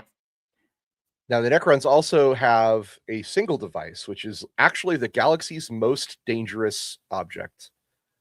Alexis, do you want to talk about the Celestial Orrery? Isn't that the poke a button and blow up a star? Yeah. The thing that's absolutely horrific that I forget, is it the Nephilim that have it? No, this is the Oroscar dynasty. Okay, yeah. And I And I believe know this is they trade. guard it. Yeah, they guard it very carefully, and Trazyn wants to steal it. It is a device kept by the Oroscar dynasty on their throne world called Thanatos. Thanatos. I mean, that tells you a lot. It's arguably the most dangerous object in the entire setting. It is a perfect representation of the galaxy. Every star, every system, every planet is rendered in miniature, and it is directly linked to the stars themselves. By touching a star on the orrery and exerting will, the operator can cause that star to go supernova, destroying the system and any life within it. And it can target any star anywhere in the galaxy in a single location. Now, anytime somebody does a versus battle, just think the Necrons have this. Boop. And when you destroy a star, there's so much. I don't know how they destroy the star. There are many different ways to destroy the star, but if it's a weapon that causes the star to explode, that's an insane amount of energy. If it's a weapon that causes the star to collapse, that's also an insane amount of energy. And that's the idiot button of 40K. I honestly think that this thing should be broken. Like, it should not be functional, because it is we're having a fight with Tyranids. Boop, they're done. Well, it's more than just a weapon, though. However, the Oroscar dynasty does not use it for conquest for one critical reason. They believe that using it too aggressively would cause catastrophic chain reactions throughout real space. Yes, it would. That's what happens when you destroy something. Like when you blow a planet off of its axis, it causes catastrophic damage to every single planet. Well, I mean, why wouldn't you want cascading gravitational collapses far beyond your intended target? It could cause a black hole so strong it pulls in other stars. Possibly more frightening than its use as a weapon, though, is the fact that it is a galaxy-wide surveillance device. And it allows the Necrons to observe the ripple effects of major warp events on real space and predict enemy movements. This is a priceless intelligence tool. And it more than justifies its existence without ever firing a shot. Oh, Ricardo Andres says, Alexis, you just answered this. What if it is broken, but the Oroscar dynasty keeps appearances for political clout and all? I mean, I would definitely think they'd want to never tell anybody if it was broken. They'd be like, "Oh no, it's just maintenance. We got to do a little work on it." Could you we totally still have it. Could you imagine if you're sitting there looking at it, and then all of a sudden you fall over and go like this? I would say they would treat it like Russia treats their nuclear arsenal. Like, nobody knows if it's functional, but the Russians sure act like it does. It is. So, do you want to find out? Fair enough.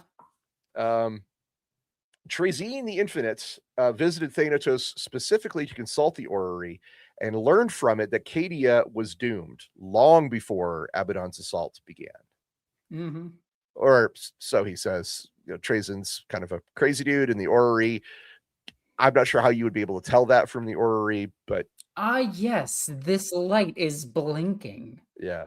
That means this. Are you just making stuff up, Trazyn? Yep. And now we get to the really fun part. Alexis, do you want to talk about time control? Oh my god, I knew you were going to get to this. Okay, so Necrons can manipulate time, but only certain time, and time that isn't part of the protected timeline that... Okay, all right, hold on. It's a big ball of timey-wimey, wibbly-wobbly. Okay, so first I have to explain time in Warhammer 40K. So time goes in a spaghetti, okay? There's this that's happening, and as it's weaving together, it forms a time stream. The Imperium is currently on this time stream, okay? But the Necrons can take any of those individual threads that made up that time stream, go back to it, and redo it, but only to certain events. because it depends on whether or not another Chronomancer has been there, forbidden, or something else of equal power has been there, like the Emperor. If the Emperor states that certain time can't be redone, they can't mess with it, or no writer has the balls to write that down, because that would be hilarious to have a Necron visit Terra and the Emperor to just be like, stop it, like he did in it wasn't Master of Mankind, it was one of the books where they go back in time and they try to stop the Emperor, and the Emperor looks at them and they're like, wait, you can't do that. But jokes aside, the Chronomancers have the ability to monitor timelines, monitor events that are about to happen based on predictions and what they can see into the future using their technology, and see into the past using their technology. So if they want to win a battle without too much loss, they will simply do the battle, see how much they lose, go back, start the battle again, knowing what's going to happen, see what happens, go back, do it again. And they can constantly do this until the Cryptek gets destroyed. Not the Cryptek, the Chronomancer gets destroyed. A Chronomancer is a type of Cryptek. It's a specialized branch of Cryptek. So, knowing all of this is where divine intervention comes in, because after time is manipulated so many times, you start building up memory of the timelines that happen. According to Cato Sicarius, time is stupid, and they should never have brought it into 40K. Cato Sicarius thinks a lot of things are stupid. Yes. But that's the best way that I can explain it. Chronomancers can manipulate events either in the past or present on certain principles at certain events. There are certain zones that are forbidden that they can't go to. Like, they cannot go back and try to prevent themselves from becoming Necrons. They can't go back to the War in Heaven, except if you are a strong enough Chronomancer or know somebody that can bypass it. Chronomancy is the most esoteric and rarest branch of Cryptek science. The Necrons approach it with extreme caution, because aggressive use of time manipulation corrodes the boundary between real space and the warp. Which I didn't know if you knew that. I thought that was really cool. This could potentially trigger demonic incursions on tomb worlds where they screw around with time too much. So the reason that I know this is because demons can also do this. Demons and Chaos Space Marines. In fact, there's a Warhammer animation about this where a Necron Lord breaks into a place because in the future he already broke into it. So he just had to wait and do the ritual that he did prior to going into it. And it's really cool, and I absolutely love it. And also the dirge that he releases happens in the past, and it's really cool, and I love it. But demons can also manipulate time. It's why certain demons can say, I'm banished for 500 years, and then immediately come back, because time travels differently in the warp. So everything and anything is happening at one time in the warp itself, like the birth of Slaanesh and Slaanesh always existing are two statements that are true at the same time. Same with Karn. Khorne appeared during the Crusades, but he always existed.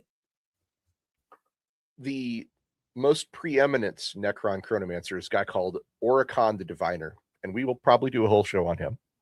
I think we have to roll him into the Trazyn episode because of how buddy they are. Well, he's also, he's the other half of the Infinite and the Divine. Yeah. So by most accounts, Oricon is the only Necron who's ever actually traveled backwards in time. I'm not saying, again, this is some accounts say this is true. But what we do know about he can do is that he can perform extraordinarily precise astrological calculations to predict future events. This is why he's called the Diviner.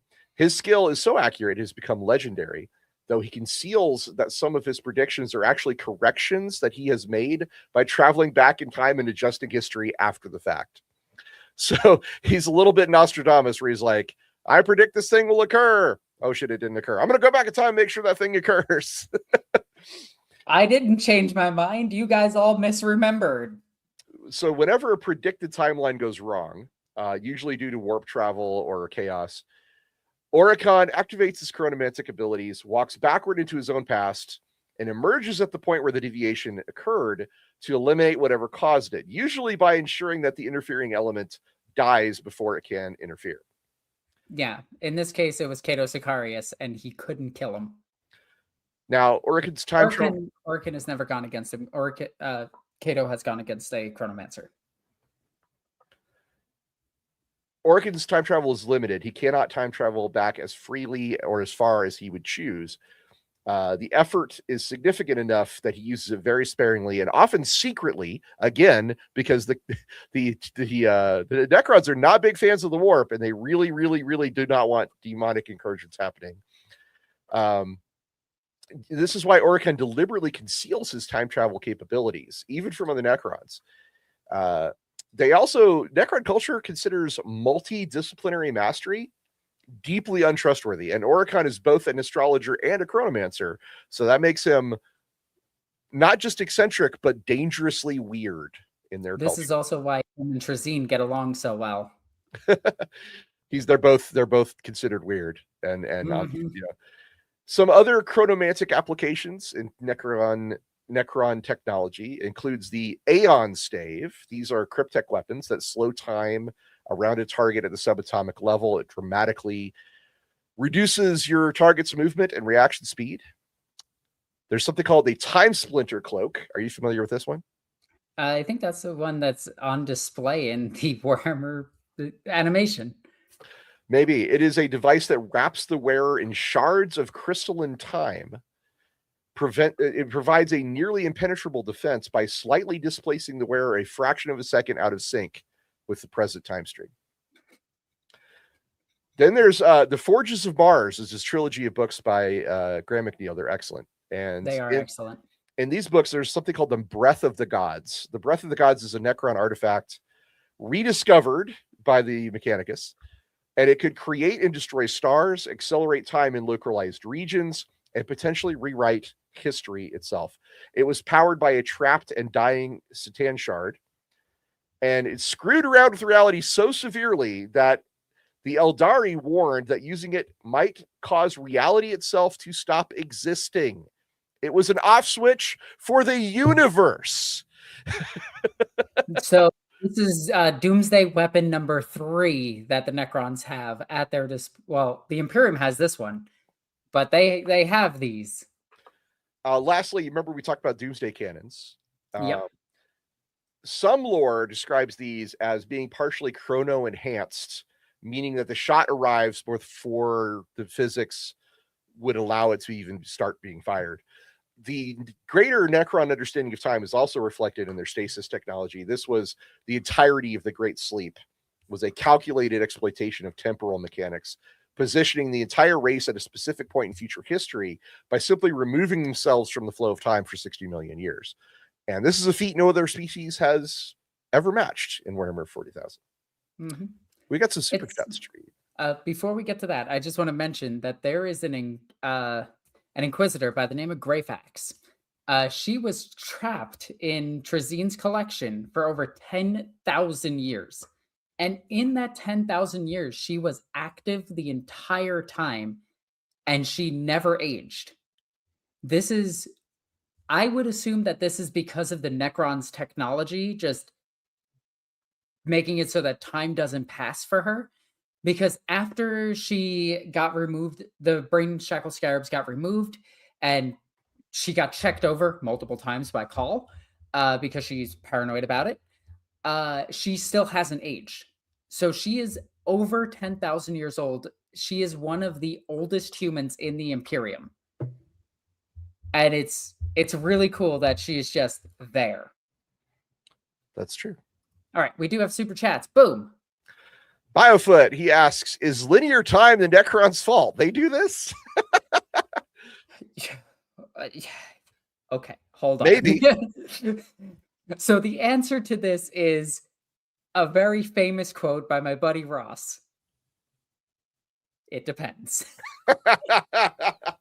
Maybe. It is entirely possible, Biofoot, because we don't know of any other species that screws around with time like the Necrons screw around with time. So even the Imperium doesn't mess with time that much. They try very hard not to, yeah. Yeah. Gary Garionson says the celestial orrery is obviously not a weapon. It is a scientific project about something fundamental to the universe.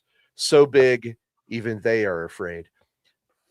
Okay, I like your perspective here, but I'm going to push back and say it obviously is a weapon, because any device that can destroy stars, I would argue, is a weapon. But So the reason that we know that this thing is a weapon is because of the description in the later half of the War in Heaven, where they were using a weapon that was capable of destroying entire stars and systems around them. Was it the Celestial Orrery? It doesn't state that it is, and the Necrons do have multiple weapons that can destroy stars, but it's pretty likely that it was this. But I could actually see them now, retrospectively looking at it and being like, this thing can't be a weapon anymore. It's too powerful. And with the Silent King wanting us to preserve human life, yeah, I guess we can't kill all of them, damn it. yeah, well, I'm sure the Silent King wants to keep humans alive for totally benevolent reasons, and not at all to use our bodies as hosts for his own people. Look, you're diving too deep into that. He said he wasn't going to do that. Right, And his best friend is the deceiver. Right. Obviously, they're trustworthy. I do like where Gary Garionson is coming from, where he's saying that the Celestial Orrery is about something bigger than just our universe, which, I mean, that would entirely be in line with the Necrons at 40K. Would be that, yeah, this is meant for something even more grand than we can even comprehend. This is actually why I like the evolution of the Necrons, and I think that they are a really good. They're still completely evil. Let's put that out there. They are evil. I mean, nobody's a good guy. Yes, but they still do acts of genocide. Like, well, sure. Literally every faction has done that. I would say they're on the lower spectrum of evil. And I like that there are multiple different versions of Necrons that are destroying. I like how Necrons are now, where they're way more characterful versus when they first came out, they were just chaos androids. Then they weren't that. They were these mindless terminators from, definitely not from Sky. What is it called? Skynet. That destroy everything. And then they were slaves to gods that destroyed everything. Nowadays, they're actually you can relate to them. You can understand them. And I think an enemy that you can understand is a better written enemy. Like, don't get me wrong. I like understanding the crazy enemies too, like enemies that are evil for the sake of evil, like the Joker. I love understanding them as well.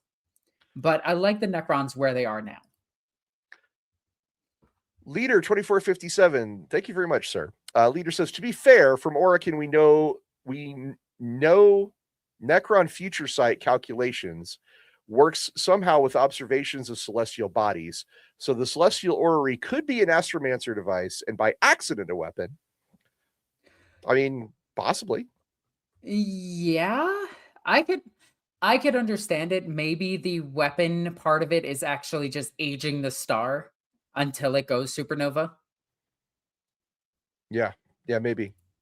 Yeah. Hey, Lord Vorin is in the chat, so we will be defended from future spam posts, thankfully. I appreciate you, Lord Vorin. All right. He's here to save the day. So for all this information about the Necrons and all their weird ass technology and all their wild ass robots and stuff, you may think, well, how in the hell is anybody going to fight them? With swords, obviously. Power swords. Or your bare hands. For all their near invincibility, Necrons are not without significant cultural and tactical vulnerabilities. Perhaps the greatest weakness of the Necrons is actually their culture. The entire race is built around hierarchy, protocol, and rigid dynastic codes. They struggle to adapt, and deviation with established protocol is viewed with suspicion or hostility. Worse, the dynasties do not coordinate together. Imhotep ignores Zarek. Smaller dynasties pursue their ancient feuds going back 60 million years. Overlords wage private wars against rivals while invasions unfold around them.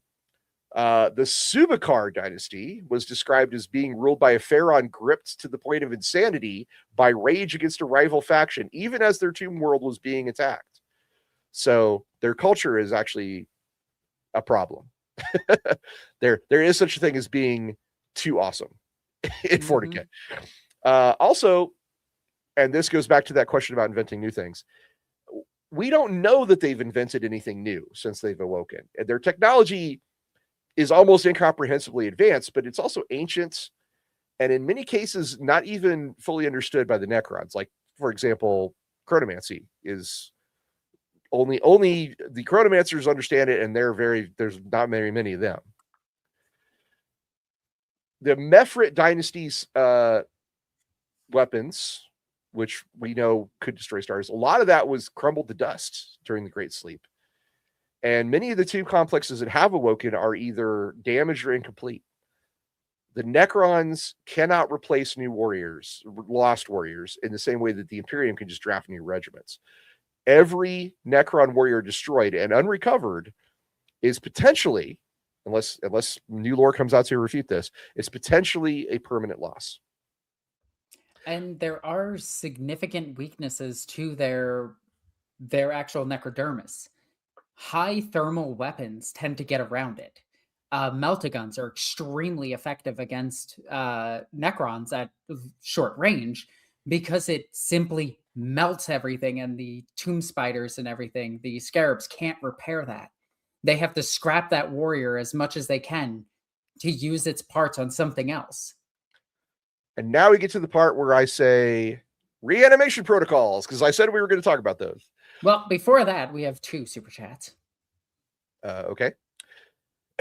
Ricky Chapman, anywhere here remember the Warhammer Kids books? Yep. Spoiler, the MacGuffin of the books is a biotransference device and can still transfer consciousnesses.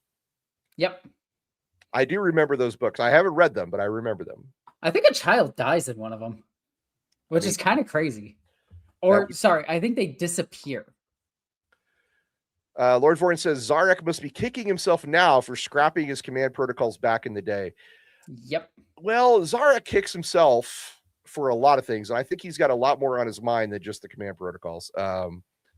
Bro ruined his entire species for 60 million years. He's got, you want to talk about a weight, he's carrying a big weight. Big. Yeah, he is. So, as I was saying, reanimation protocols. What are these, Alexis? What are reanimation protocols? Okay, so it depends on the edition. So reanimation protocols, as they stand right now, are the Necron's self-repair technologies and ways of bringing themselves back immediately into the fight. Reanimation protocols are also the same thing that when a Necron gets severely damaged and falls over because he got an owie, he teleports back into a tomb complex where he can get proper repairs. This is obviously the hand motions for repairing from a scarab. Everyone knows this. Where they can get repaired and then teleported back onto the battlefield so that they can get right back into the fight. The reanimation protocols also falls into the phase out rule that they used to have, where if the Necron army took too much casualties, they would simply teleport away and leave. They can't do this if you're attacking their tomb worlds, but they can do this if there's a ship in orbit or it's not their tomb worlds. Yeah, reanimation protocols are just built-in self-repair resurrection systems that are encoded into every Necron's necrodermis at the time of biotransference. It's not a separate piece of technology. You can't remove it. You can't add it. It's just a fundamental property of necrodermis. And Ross, I do want to correct you right there. A well-placed meltagun can remove it. Well, I'm going to get to that part. I'm going to get. Sorry, terrible joke. So it's a fundamental property of necrodermis, which means that the protocols represent one of the single most important tactical advantages that the Necrons possess. It's their ability to simply refuse to stay dead. Whenever a Necron's destroyed, shot, melted, blown apart, what have you, the necrodermis frame collapses into a green static discharge and the protocols activate automatically. 2 things then happen depending on the severity of the damage. First is called field regeneration. If the damage is below a certain threshold, the Necron's frame is broken but not atomized. then the necrodermis begins to knit itself back together at the molecular level. This draws in loose pieces of metallic items from the nearby surroundings. And under ideal conditions, a Necron can rise again within moments of its own apparent death. This is what enemies experience as the nightmare of fighting Necrons. You shoot one down, you walk up to it, and it's standing up again behind you. Then there's go ahead. Go ahead. Finish that, and then I'll mention what I was going to mention. All right. Then the second thing that can happen is called a dimensional recall. If the damage is severe enough that field regeneration cannot complete, the protocols activate a secondary system. And this is where the body's remnants are pulled through dimensional conduits, little micro wormholes embedded in the necrodermis, and transported back to the tomb complex. Is teleported, basically, like beamed out, like a Star Trek, back to the tomb complex. That's either in orbit or beneath the battlefield, wherever it happens to be. And there, the automated Canoptek systems and Technomancer support infrastructure. Technomancers are a different type of cryptech. They rebuild the warrior using stored templates and available necrodermis material, returning them to battle if possible. But there are ways around this, which I will get into after Alexis talks. Okay, so funny enough, the most effective weapons against Necrons, and as hilarious as this is, given all the lore that we understand, the bolt gun is a terrible weapon against them. While, yes, it can penetrate their shell and blow them apart, they simply repair all of that really quickly and get back up. Guardsmen are actually better at fighting Necrons than Space Marines. A Space Marine getting hit with a gauze weapon will die. If it gets hit in the chest, it doesn't matter how many hearts or anything he has. All of that is atomized. They just fall down dead. Now, granted, it does have to eat through a lot of the ceramite, so it takes like 1 or 2 shots to do so, and you can see this in all the animations. The Pariah Nexus animation is fantastic for this. But regular guardsmen, by the billions, could just take a bunch of las and plasma and meltaguns and clear out Necrons like they're nothing because they use heat-based weaponry, which causes more damage to the Necrons than a bolt round does. And it causes catastrophic damage to them, which they have to teleport off the battlefield from. I always found this really amusing, but I always figured that the reason that they don't do this is because the Imperium is too dogmatic to issue weapons properly to the guardsmen. I feel like this is your personal theory, because I don't believe the lore says flat out that these weapons are more effective, and I don't believe the rules represent that either. There is a Deathwatch novel that flat out says plasma is way more effective. Well, plasma's way more effective generally. So I mean, I don't know. Yeah. I want to be clear. I feel like this is a little bit of your own personal, like, I think this is how it works. But well, we do know that heat-based weapons work better in the lore against Necrons than bolt rounds do. I mean, I'm about to talk about like the ways around the reanimation protocols. Yeah. Let's get those super chats out before we forget that they're there, though. We did that one. We did that one, and we got a new one from Lord Vorn. Just finished reading the Fall of Damnos book in the Cato Sicarius Omnibus, which is all about the terrifying prowess of Necrons. So a timely stream. Thank you, Lord Vorn. Also, Cato Sicarius having PTSD is one of my favorite things about him. I love that he goes into those books super confidently, and then at the end, he's seen everyone die so many times, he's just like, I have to be more prepared. I need to be a better warrior.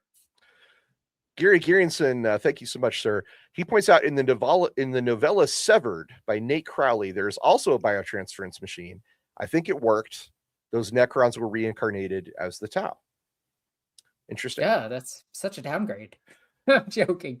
Actually, the Tau would be a really cool race to be reincarnated as. Yeah, I mean, it's better to be that than what they are now. Let's put it that way. Yeah. I should also mention the novels are contentious when it comes to lore. A lot of people will read a 40K novel and then think, well, this is absolutely true. Yeah. And the fact is that only what's in the rule books and the codexes, and only the most recent versions of those, is what's actually factually true. Whereas the novels are more, you want to look at those through the lens of this is a story that may have happened. Especially because some of the oldest 40K novels, like the Ian Watson books, are very much not 40K. So anyway. Well, let's talk about that Inquisitor novel. The first one, where demonettes have massive erections while running towards Space Marines. Let's not talk about that, please. And we've got Sebastian Mueller once again. Thank you, sir. Cato Sicarius is save scumming. Look. That's great. You're right. But I'm gonna beat this damn game. Nice. Okay. So let's talk about getting around the reanimation protocols, because it sounds like Necrons are functionally immortal. However, there are ways to kill them. First of all, the conditions that permanently defeat them include sufficient overkill.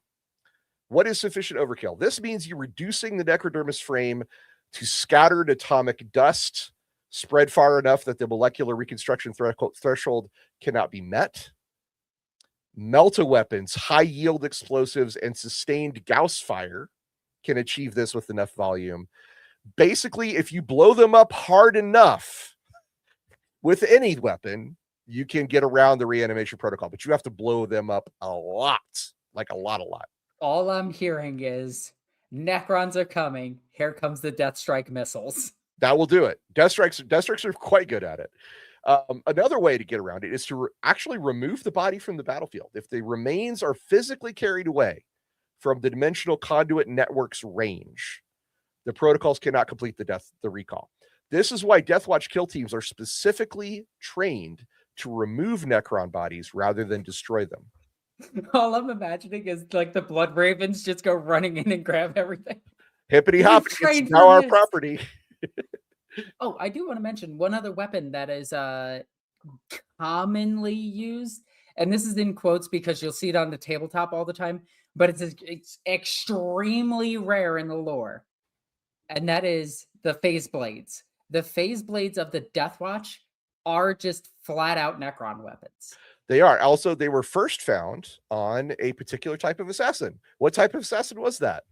Isn't that the Calidus assassin? It is the Calidus assassin. She has the phase blade. That was the first time a Catan phase blade was ever mentioned in the lore, was as part of the panoply of weapons wielded by the Calidus Temple assassins. Do you want to know one of my least favorite tidbits of retcon the lore is? Do you know Commander Farsight, right? Everyone knows him. Oshova, yeah. Did you know his sword was originally just a Catan phase blade that was the first part of biotransference? Huh. I did not. Because the way they described it, because they didn't flat out say this, it was on a world that was infested by demons that had black rocks everywhere. Very important. And the weapon would steal the souls of whoever it hit and add its essence to the wielder. And it's like, okay, let me see its rules. Oh, it's a phase blade. Cool. It has the phase blade rule. That means you can't take armor saves against it. And then they changed that away almost immediately and made it a weapon that might be a demon weapon. And I was like, that's so lame in comparison to it being the first steps in biotransfer of it just stealing people's lives. Yeah, the fact that it's a demon weapon, I was always, again, I was kind of talking to a lot of guys at Games Workshop throughout my career, and some of the big brains in the design studio were telling me that it was a demon weapon long before it became one. So I think this was always on their mind. But now it's not even a demon weapon. Now it's just some weird weapon that they found, and I'm like, well, it is the Dawn Blade, which is Oshova's weapon. Is constructed for what's called chronophagic alloys, so time-eating materials. So every time the Dawn Blade kills a living being, it calculates the remaining natural lifespan in the victim, however many years they would have lived had they not been killed, and transfers that time directly into Farsight, which is wild. So maybe it's not a demon weapon. Maybe it is Necron. I don't know. But we're not here to talk about Farsight today. No, but I just wanted to mention that his weapon is maybe in this list. Okay. So what let's talk just there's a The few great things. slur. I love our chat. Sorry. Nope, they're great. There are a few ways the Necrons can enhance the reanimation protocols. They can boost them. One of these is with a thing called the Canoptek Reanimator, which is a dedicated walker construct. And It the floods hardest model to buy. the reanimator floods the surrounding area with etheric tendrils, which forcibly accelerate the reconstruction process, dramatically improving the rate at which Necrons can return from being dropped. Canoptek spiders, we talked about them earlier. They have they can basically coordinate scarab swarms to provide raw materials for help with reconstruction. Technomancers, which again is a form of Canoptek, their mastery of necrodermis allows them to interface directly with the protocols and patch damage faster, ensuring that the rebuild templates are clean. There's things called ghost arcs, which are kind of like a barge, like an Egyptian barge almost, which is really cool. And they retrieve warriors too damaged to self-repair in the field. They carry them to onboard Canoptek systems for emergency reconstruction mid-battle. It's a battle ambulance. I love that. Mm-hmm. And there's something called the Convergence of Dominion. This is an ancient triarchial menhir. Try to say that 3 times fast. Those are words. It projects a sustained reanimation energy field over a wide area, which extends the protocol range and reliability for any Necron within range to restore themselves. So what does reanimation protocols mean for someone fighting the Necrons, Alexis? Oh, it means that it's super annoying. You kill like 6 of them, they get back up. And on tabletop, it's the most irritating thing because you kill 3 wraiths, 4 of them get back up, and you're just like, why'd I waste 30 minutes swinging at them? The psychological impact of reanimation protocols on enemy forces is well documented. Basically, the experience of fighting Necrons is where you shoot the warrior down, you watch it rise, you shoot it down again, you watch it rise again. This tends to break unit cohesion and morale in ways that conventional tactical training cannot fully prepare soldiers for. Mm-hmm.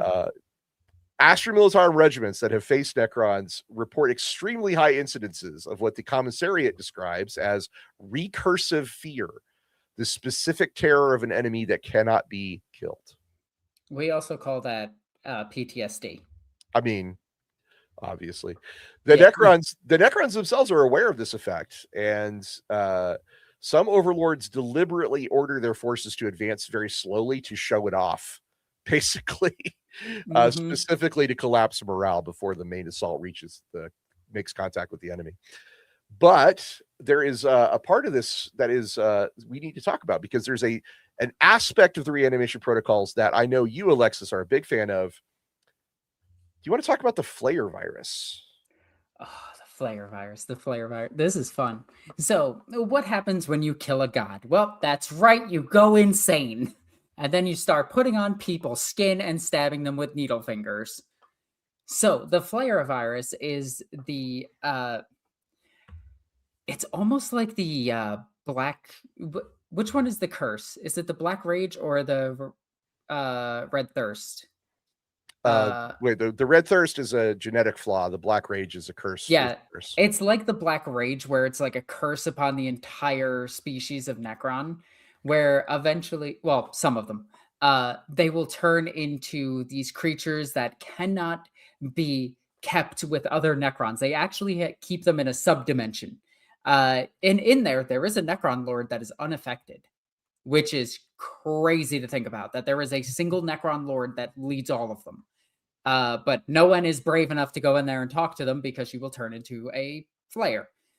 Flayers are extremely contagious, and their want for life is actually kind of really sad when you think about it. Like, I always feel bad for them because it's like they want so badly to be back to what they were, that they're peeling the skin off of people and wearing it, trying to look normal again. I kind of feel for them. In a bizarre way, I think that they are like the most tragic Necron, in my opinion, and I believe that it is the fate of all Necrons, unless they subsequently annihilate all of them. that it is going to be the ultimate fate of all Necrons to fall to either this Destroyer or the Flayer Virus. So the Flayer Virus, first of all, Flayer Virus does interfere with reanimation protocols a little bit. It has its roots in the necrodermis itself. It's unlike any other known contagion in the 41st millennium. And no, this is not a creation of Nurgle. Okay, although it's called the virus. It's more like a machine virus. It spreads primarily through contact with necrodermis, that living metal, which means that almost any contact with an infected Necron carries risk of transmission. It does not behave like a biological virus or a technological malfunction. It appears to operate somewhere between both. It corrupts both the physical necrodermis frame and the cognitive engrams simultaneously. And what do I mean by cognitive engrams? Basically, a newly infected Necron will collapse into full madness within moments. The virus consumes their mind in a cascade that spreads instantly through their neural architecture. Now, some Necrons can be carried this virus for centuries or even millennia, depending on your lore source, before the symptoms manifest. And it has been known to sweep through Necron courts in waves, infecting dozens simultaneously, then lying dormant for generations before flaring up again. But what the Flayer virus does, beyond driving them crazy, is kind of scary. It acts on the Necron mind at the deepest level. It's the layer where the remnants of the Necrontier personality is encoded. It doesn't delete memories, it weaponizes them. The Necron's suppressed memory of having once been biological is amplified and distorted into an all-consuming psychosis. There's a phantom sense of flesh, of warmth, of hunger, of breath, of all the joys and wonders of being alive. But it doesn't experience those things as a good thing. The infected Necron begins to experience these biological memories, these sensations, as an overwhelming present tense need, capital N need. They feel themselves starving, not metaphorically, but with the full visceral weight of a being who is dying from hunger. They can't eat. They can't satisfy this hunger in any meaningful way. Their metal body has no digestive system, no taste receptors, and no way to process what they crave. The psychosis deepens until the Necron's personality, which is already fragmented by millions of years of great sleep, collapses entirely around this single unsatisfiable drive. And at the end of this progression, the Necron becomes what's called the Flayed One, a being whose entire existence is organized around the pursuit of organic flesh, of wearing it like a skin suit, and the increasingly delusional belief that doing so will somehow restore what was lost. Mm-hmm. Now, that is some crazy, scary shit. The worst part of the whole thing is the Necron warrior, who barely has any mind left. Just everything is mostly gone from their mind, will suddenly remember everything. And that's when it hits them. And it's such a it is such a sad fate in Warhammer. And it's such a fitting fate for what the Necrons are. It's so grim dark, and I absolutely love it.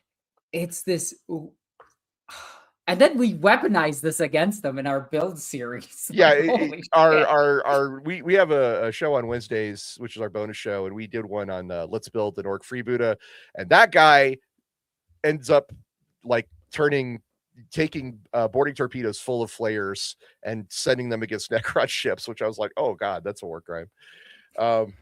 So what the Flayer virus also produces physical changes. The body becomes thinner, more wiry, with joints reconfiguring for speed and agility rather than durability. The fingers extended to these long, razor-sharp necrodermis claws capable of flaying a human alive in seconds. Hey, look, I got a sprue of them. Hey, I got commissioned for these. Their legs also gain additional joints, which is good for explosive sprinting and leaping that standard Necron warriors can't match. These guys are the acrobats. Most significantly, The flayed one gains the ability to tear open dimensional boundaries. It can create a rift to something called the Flayer dimension. And using that, it can reemerge anywhere within the battlefield. It's a form of teleportation. Now, the reason that they did this is they added this part to the lore is because in the original Dawn of War games, they used to just dig themselves out from the ground. And yeah, it's the Flayer teleportation. And they typically do come from underground. And I think that's pretty sick also. Why don't you talk about the Flayer dimension? So the Flayer dimension is where they keep all of these things, but they can't keep them sealed there. They keep getting out. But within the Flayer dimension, there is a Necron Lord. No one can talk to, and it can't talk to anyone. And it's so scary because there's a Lord in there who leads them. And that is horrifying. Yeah, the Flayer dimension is a private pocket reality accessible only to flayed ones. It's a dimension that appears to have been created by or for the flayed. It exists sort of as a festering colony space where the infected Necrons gather in between hunts. Its nature is not fully understood, scarily enough. It's not the warp, definitely not the warp.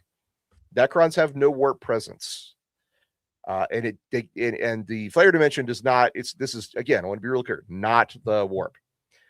It appears to be some kind of localized dimensional fold anchored to the Flayer virus itself, possibly a fragment of the destroyed Satan's own metaphysical body persisting as a space of reality.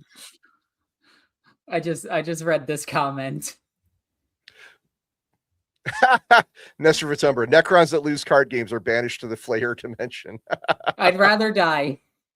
So I do have a theory about the Flayer dimension, and my theory is that it's something similar to this. When the Necrons were suffering as they were when they were living, their immune systems were shit, and when they were getting hit by diseases, they more than likely packed their disease-bound brethren into pocket dimensions.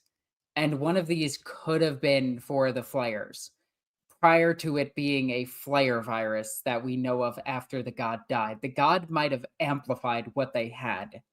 That is a theory.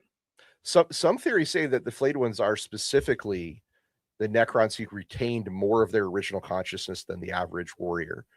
So the grim irony at the heart of their condition is that they suffer precisely because they remember more. It's possible the Flayer virus grabs onto memories and personality in a way that it avoids the more robotic ones. Damn, now I'm sad. It turns the remnant of selfhood into a permanent howling wound. Yeah, it's horrible. So we do have some super chats real quick to hopefully cheer us up. Ricky Chapman says, another thing from the kids' books. Hey, let's talk about kids' books in the middle of the Flayer virus. A Jakaro character fights a death mark. Oh, a Necron death mark. That's interesting. Mm-hmm. And exploits a Necron weakness using sonic weapons to destabilize the necrodermis, turning them into slag. Oh, that's neat. Yep. Sound weapons are really effective against Necrons as well. I mean, assuming there's an atmosphere. Yes. Yeah. Or you're a Slanesh Noise Marine who can create one. Yeah. Necroplayer 97. Thank you so much, sir.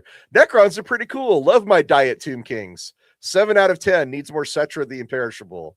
Agreed. Yeah. Well, I mean, Zarek is kind of the Cetra, so I don't know, but it's interesting. Yeah. So let's talk about a little bit more about the flayed ones, because these guys are the creepiest, most horrific part of their whole story.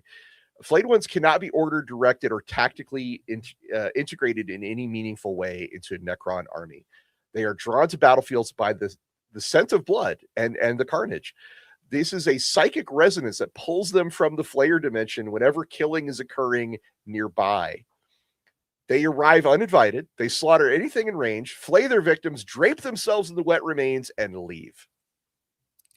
One thing that we do know about the Flayers is they have a weird connection with the Stormlord.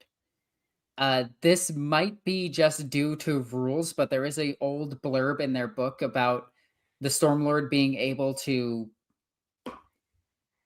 I don't know. He just had a few with him. It's never explained explicitly in his lore, and it's never explained in the Flayer's lore, but there is a connection between the two because he could select a bunch of them to deep strike. It might be more referencing to the fact that the Stormlord is a very violent character, and then the flayed ones are just drawn to him, or it might be that he has some sort of connection to them, but we don't know. Flayed ones, they do have a cunning, however, that distinguishes them from just simple berserkers. They have been documented stalking prey for extended periods, and they wait with very mechanical patience for the perfect moment to strike. Then they explode into violence with extraordinary speed. A Nemesaur that's commanding a battle might find flayed ones just suddenly appearing in the middle of an enemy formation that had no idea they were being stalked. And after the battle, if the Necron commander is powerful enough, the flayed ones are typically executed on the spot because the Necrons do not want any further infection of this spreading. The flayed ones, then they try to escape back to the flayed dimension to keep this from happening. Which is horrifying because just seeing the flayed ones is enough to spread the infection. There's two people we need to talk about when we talk about the Flayers. We need to talk about Valgul, the Flayed Lord. Yep. This is the Lord I was talking about. The most extraordinary and bleak flayed one in the lore is Valgul. He's an overlord that succumbed to the Flayer Virus, but retained enough of his noble intellect to continue leading his forces rather than simply being one of them. Valgul commands a flayed one warband, periodically leads them onto a ship, deposits them on a populated world, and then lets them slaughter and flay the entire population. Later, he'll pick them up and return them to his base.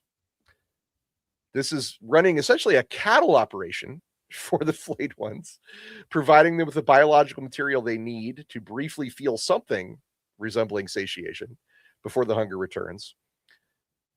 This is cold logic of a compassionate leader trying to care for people who cannot be saved. And I hate it.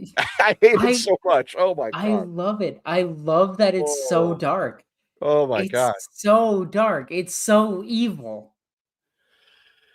The curse comes from one of the Satan called Landragor, who was killed by the Maynarch dynasty. And the Maynarch dynasty is the first one to have received this curse. They have the highest proportion of flayed ones of any dynasty. And a disproportionate number of their upper echelons have succumbed to the virus compared to other dynasties. Their Feyrak, which is, I believe, the feminine version of Feyron. Yeah, it is. Zunbakir, I don't know how to pronounce it. Sorry. I pronounce it Zunbacker. So Zunbacker. She is believed by many sources to carry the Flayer virus in a dormant state, which may account for her extraordinary military brutality. She has cooties. The Maynarch under her leadership pursue total extermination of enemy populations with a ferocity that goes well beyond normal Necron tactical doctrine. So gods forbid, or Satan forbid, that women have hobbies. Zunbakir and the Maynarch, they are simultaneously the Necrons who earned the greatest tactical triumph of the entire rebellion against the old ones, rebellion against the Satan, because they were the ones that were able to kill a Satan completely, except it doesn't seem like it's completely gone, does it? No, it just spread to all of them. It's also made them, at the same time, the most cursed dynasty in their entire race's history of, again, 60 plus, probably 65 million years. The irony is complete and total. The reward for the greatest act of Necron heroism is an eternal plague on themselves and all of their kin. Yep. And one that won't even let them kill themselves. Oi. So, yeah, I'm sorry about that. That was, just, wow. There is a comment here by Clawhammer666. Heard there were flayed ones that started following a Chaos Knight rampager. This is actually true. In the Chaos Knight Codex, I think it's the Codex or it's a book, but I remember reading about this, and it's super funny that the rampager causes so much death and destruction that just flayed ones just start following it around, and they're just like, oh, okay, it doesn't affect me, so whatever. Also, as far as we know, no other species in the galaxy knows about the Flayer virus. As in, they don't know that it's a virus that is used against the Necrons. They just think that the flayed ones are part of the Necron army. Zunbacher, she's called the Mother of Oblivion because, so yeah, Landragor was called the Flayer. He was one of the ancient Satan. He was one of the star gods. The Necrotyr, started worshiping them and then eventually rebelled against them because the Satan were eating all their souls. And the other Satan are things like, death, which is the Nightbringer, or deception, which is the deceiver, or physical mastery, which is the void dragon. Landragor's essence, guess what, was hunger, a primal insatiable appetite for biological life and the consumption of flesh. He was also described as the most brutal and dangerous of all the Satan. So, yeah, I mean, I can understand why the Necron wanted him gone big time. Probably first. Yeah, it makes sense. So yeah, I don't think Landragor was actually destroyed though. I think he was shattered into the shards, but the shards are so microscopic that they're indistinguishable from a contagion. Oh, that's my theory. Oh, I think the Flayer virus is Landragor. So that means flayed ones are not cursed; they're possessed. At the microscopic level, they're possessed. So do you want to make that Lord even more tragic? The more flayed ones he makes, the closer they get to their god, and the more of them get sacrificed to recreate the god. I mean, it's you know what? It's possible. No shard of Landragor has ever been recovered from a Tesseract Labyrinth, which either confirms that he's been destroyed, or confirms that he's now everywhere at once. So take your pick. I still think my favorite tidbit of old Necron lore, which is not canon anymore, is that Gorkamork are the ones that destroyed the Nightbringer. I will always think that that's funny, and that's why the orcs don't fear death. That is no longer canon, but it's still really funny. So we were talking about the reanimation protocols as one of the as actually part of the Necron's weaknesses, right? Because they can't just make new guys. And we talked about how the Necrons are cut off completely from the warp, which is another one of their big weaknesses. They have no souls. They cannot access psychic powers. They are entirely creatures of the materium, the material world. Mm-hmm. So this means that warp-based weapons, psyker attacks, vortex grenades, these are all disproportionately effective against them, because the average Necron soldier has 0 defense against psychic or warp-based attacks. I'm just imagining the Necron in the warp. Yeah, that sucks. Because no demon's gonna attack it. I mean, you could point to the Wraith Cannons of the Eldar as an anti-Necron weapon, for example. Mm-hmm. So, Space Marine librarians, any psychic being, any warp weapon like a demon weapon or a vortex grenade, or there's a lot of them. There's a lot of weapons that use warp. They can cause havoc amongst Necron formations in a way that no amount of necrodermis or regeneration can stop. Lastly, these Necron phalanxes are infamously slow. They are not a fast species. They have excellent long range of firepower. They have extraordinary durability, but they're also just slow and inflexible. They have some of their units can move quickly. Destroyers, wraiths, tomb blades. These can move quickly, but they're relatively few, and by Necron standards, relatively fragile. So the typical Necron advance is a grinding one that can be outflanked and can be tricked and can be led into traps and ambushes. Thank you. Go ahead. So there is I think it's the 6th edition Imperial Guard Codex, or Astra Militarum as it's known now. The Astra Militarum Codex shows that Necrons without a leader don't have any battle strategies. So they just walk at the enemy, and Guard have gotten so used to fighting them on this one world that they actually use that world to train other regiments on how to fight Necrons, because they keep destroying the Necrons. The Necrons teleport back to their tomb, get reconstructed, and come right back out. And then the Guard just train on fighting them because they don't have any advanced technology, well, any advanced leadership. They're just the base warriors. I just find it super amusing that Guard actually have a training world to fight Necrons. And the next thing we need to cover, since we covered the Flayers, would you like to talk about the Destroyer cult? So the Destroyer cult get... So, have you ever seen a big explosion and you're just like, oh, that's my entire personality? Oh, you mean like Michael Bay? Yes. Michael Bay is the Destroyer Lord. So, Destroyers get a, how to put it? It's like a psychological disorder where they want to destroy as much as possible. Where the Flayer Virus is...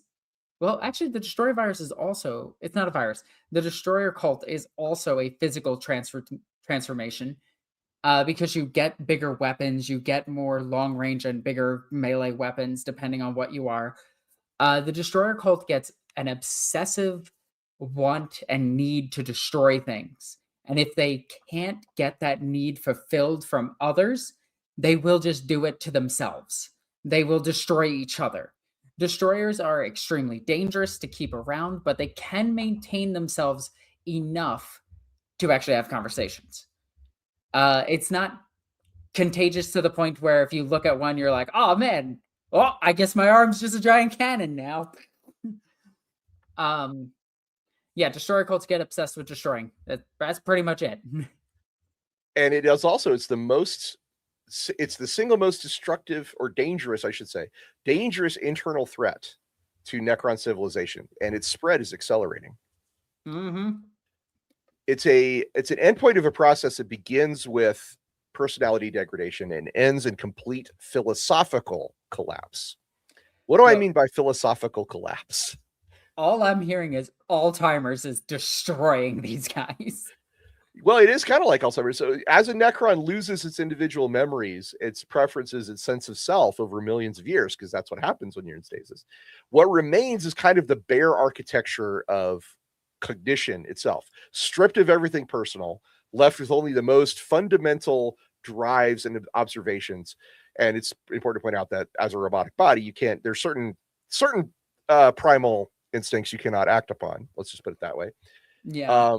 So for many of these minds, the observation that emerges from that process is that existence equals suffering. Life creates suffering. The only conceivable mercy to these people is extinction, total, universal, and permanent. Oh, it's not sound fun. No, it's not rage. It's not grief.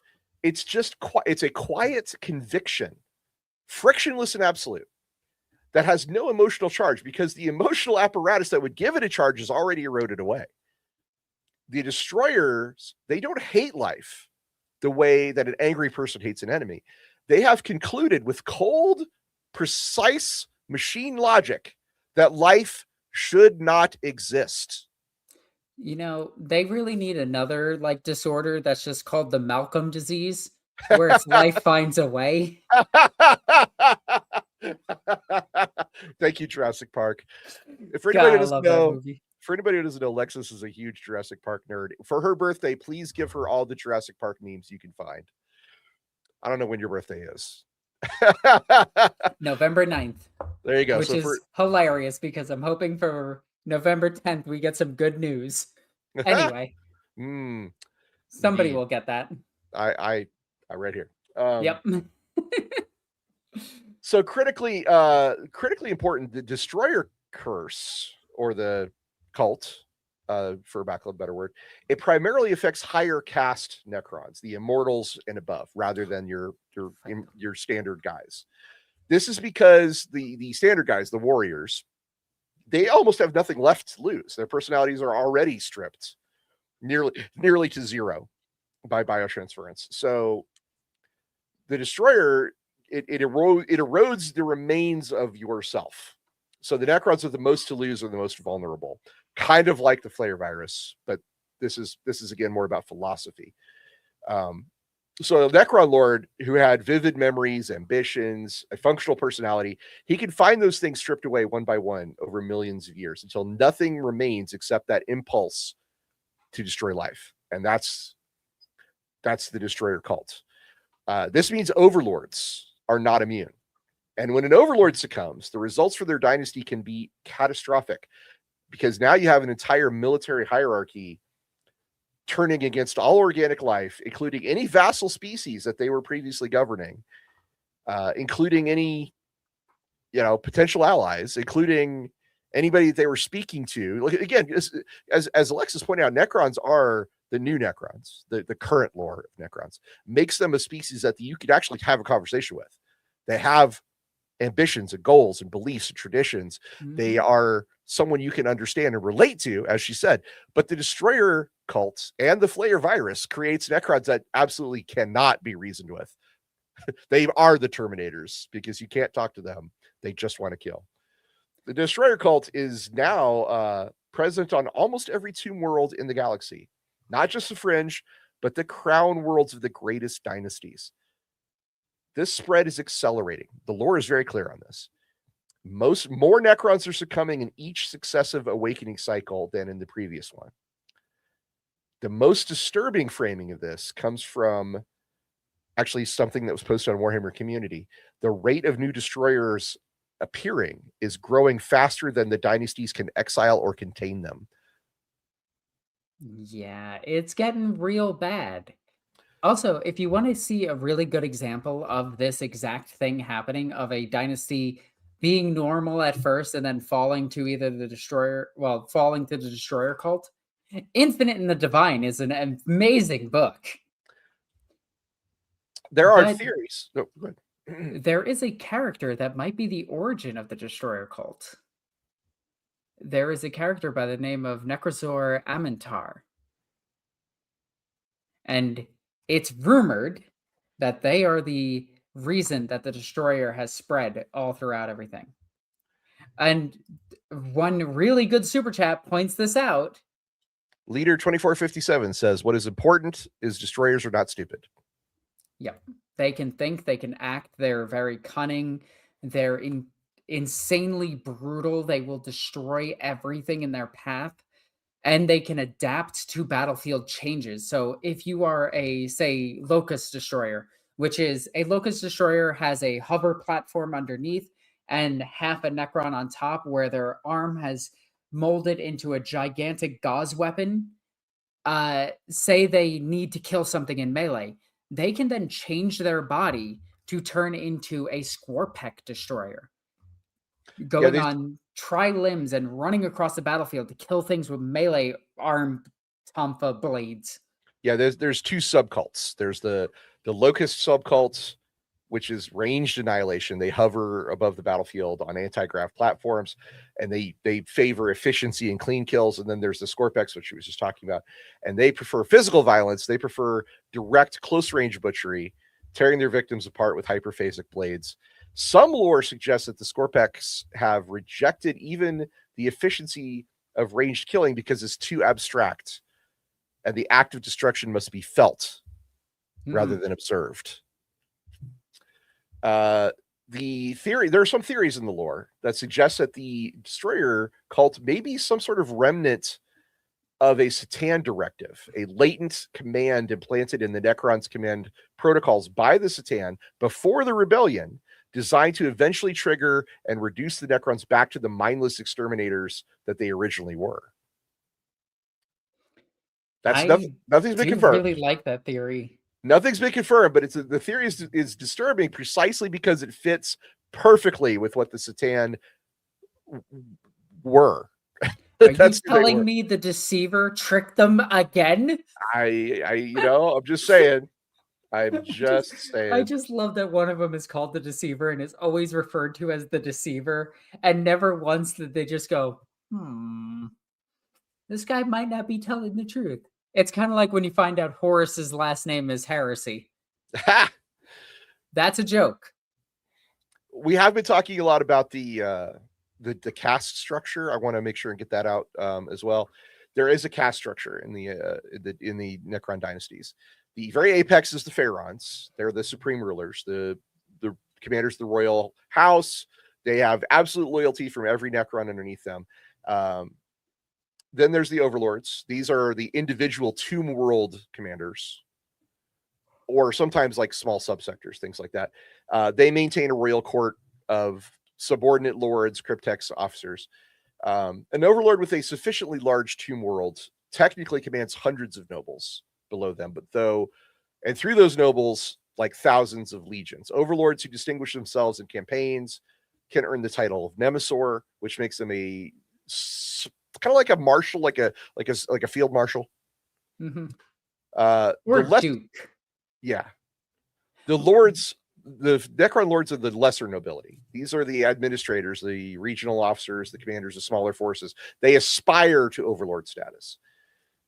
And lords typically serve their overlord faithfully, but faithfully by Necron standards can include extensive behind-the-scenes scheming and trying to advance their own position. Now, what's really cool about the Necron hierarchy is it has a more Egyptian-style naming convention, but it acts very much like medieval Europe.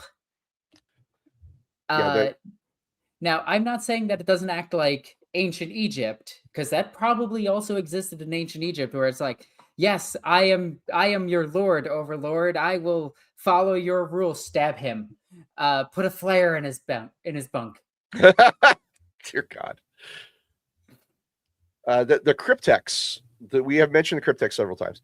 They have a unique and socially awkward position in the hierarchy because the cryptex do not have a formal noble rank. Technically, even the lowest Necron lord outranks the greatest cryptek, but in practice, cryptex are indispensable. They are the only beings who can maintain the Tomb World systems, operate the reanimation protocols, manage the Canoptek constructs, and develop new technologies. These are the tech priests of the Necron civilization. An overlord who admits a cryptek to his royal court essentially elevates them to the same social space as a Necron lord. And this provokes resentment amongst the other lords. But the advantages true. But the advantages outweigh the social issues, because having that expertise close at hand is worth it. Cryptex have their own internal hierarchy within each discipline, and they have oaths of secrecy that bind them to these things. It's very tech priesty. If you do like a Venn diagram, there's a lot of overlap between the tech priests and the cryptex. I mean, even Trazyn has mentioned how similar human culture is to the Necrons. Then now we're talking about, we've gone through the upper echelons. Now we're going to talk about the lower orders. Warriors and immortals are the grunts. They're not quite the bottom of the social hierarchy, but they are the common soldiery. They are essentially serfs. They were forcibly biotransferred, and almost all their personality was suppressed. Immortals retain a little bit of individual cognition. They can be trusted with limited tactical autonomy. The crucial distinction is that warriors are tools, where immortals are professionals. It's probably the best way to think of it. Below them, you've got the Canoptek Constructs, the robots. These are the machines. They are not people. Necrons regard them the way a human might regard a Roomba. The irony is that some of the most powerful battlefield units in the army are constructs. They're respected for their utility, but they have no social standing. Now, care to take a guess, Alexis, of what is the absolute bottom basement of the social hierarchy?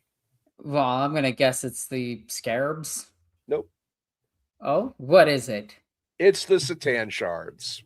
Oh, yeah, because they're not even considered Necrons, and they try to destroy or capture them after every mission.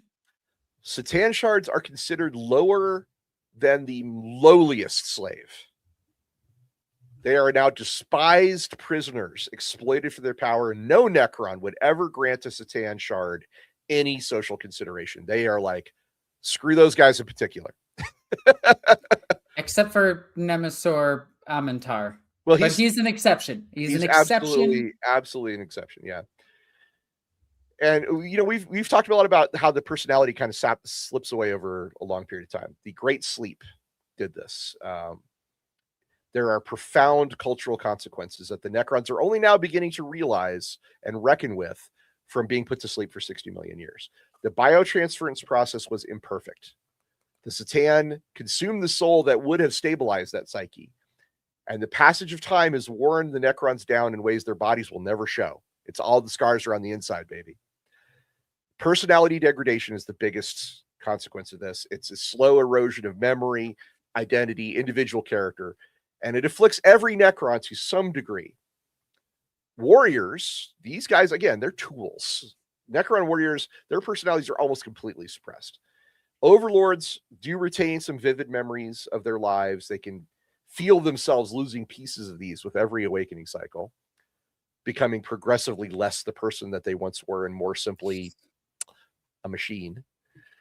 The most extreme form of this degradation, of course, produces the destroyers. But a secondary consequence is the proliferation of eccentricity. And I'm talking about obsessions, partial insanities.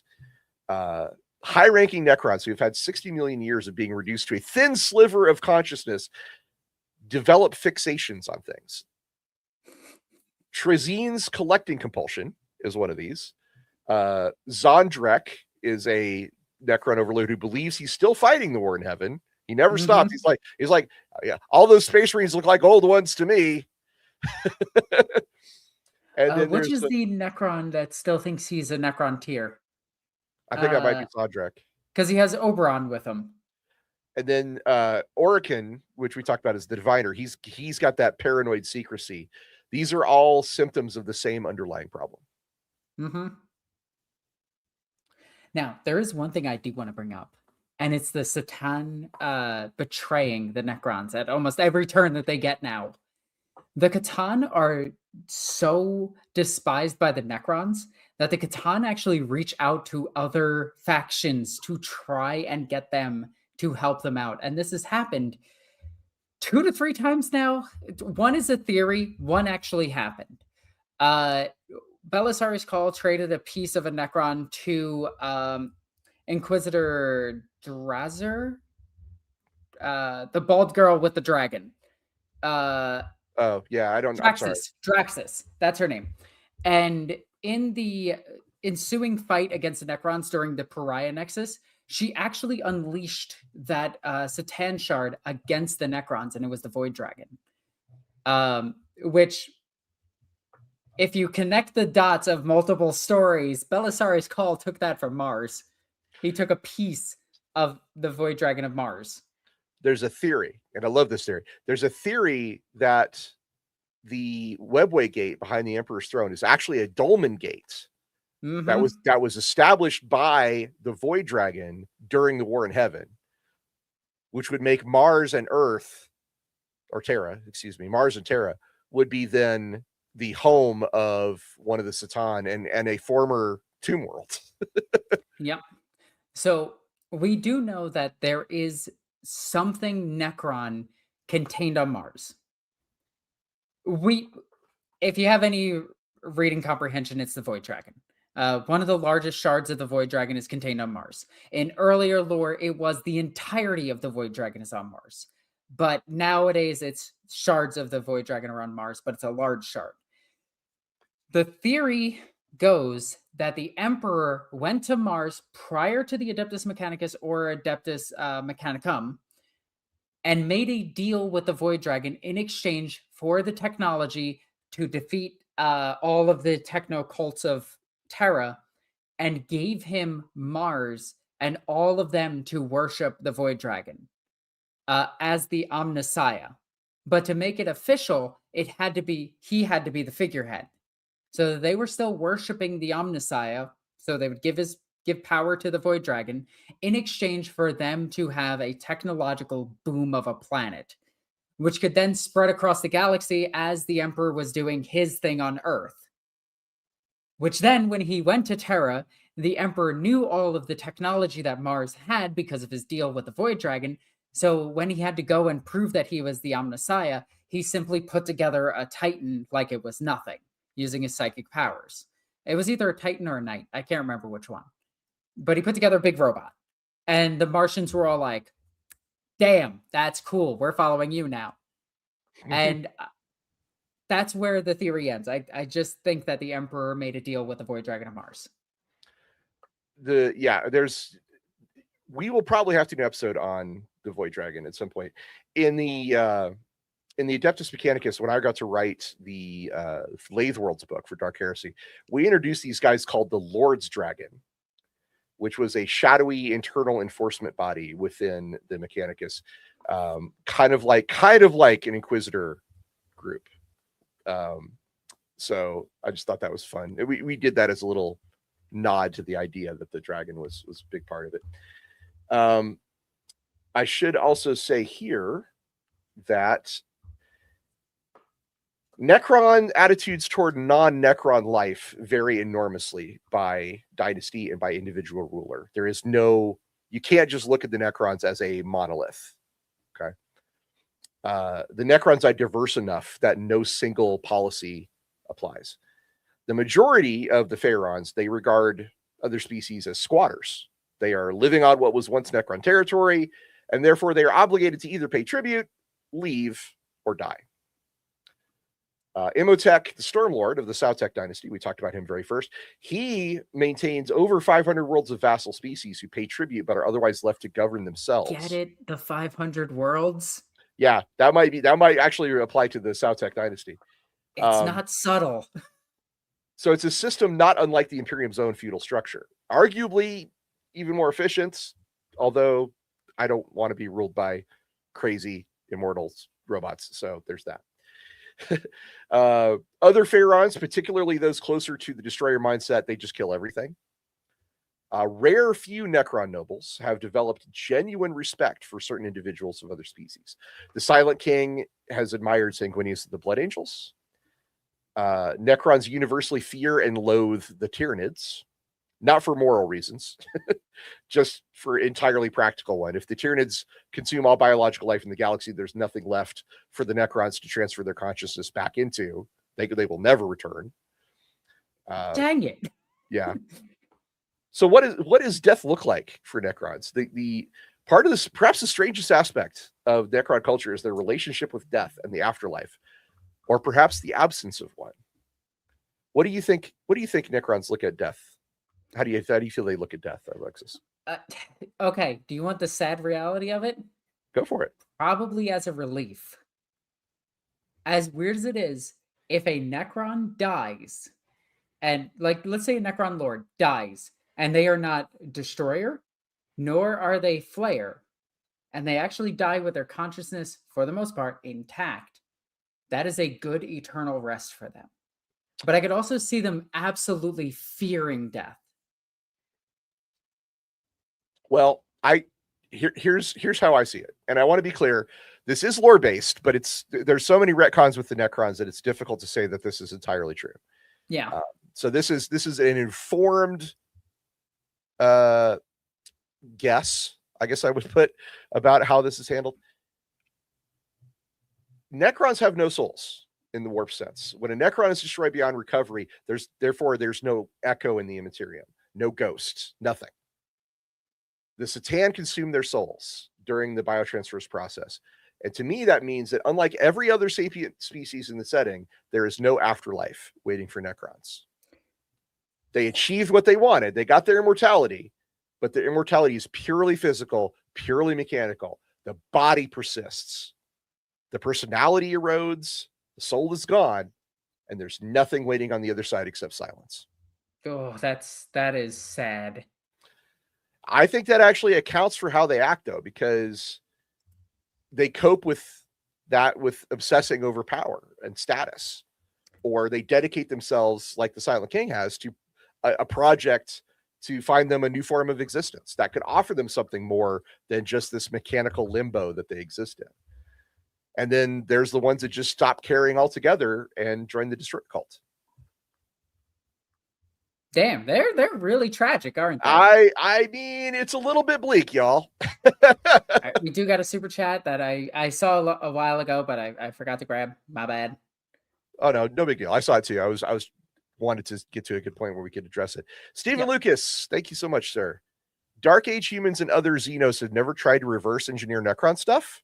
That and Eldar makes me think is the basis of several OP human technologies.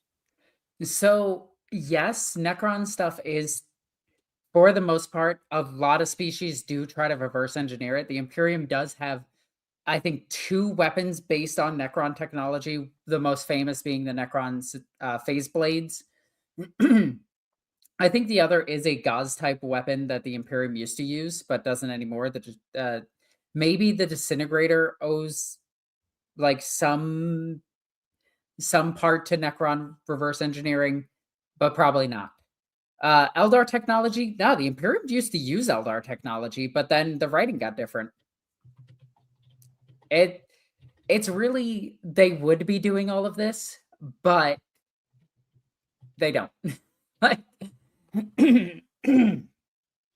Excuse me. Yeah, we know that the Satan phase blade was a weapon used by the Calidus assassins. We know that there's the phase weapons used by the Death Watch. There's probably a few more. I'd have to think about it for a second. We do have another super chat, though. Oh, Leader 2457. What is also really weird is the relationship with time is extremely different to all other species, and is closer to demons. Yes.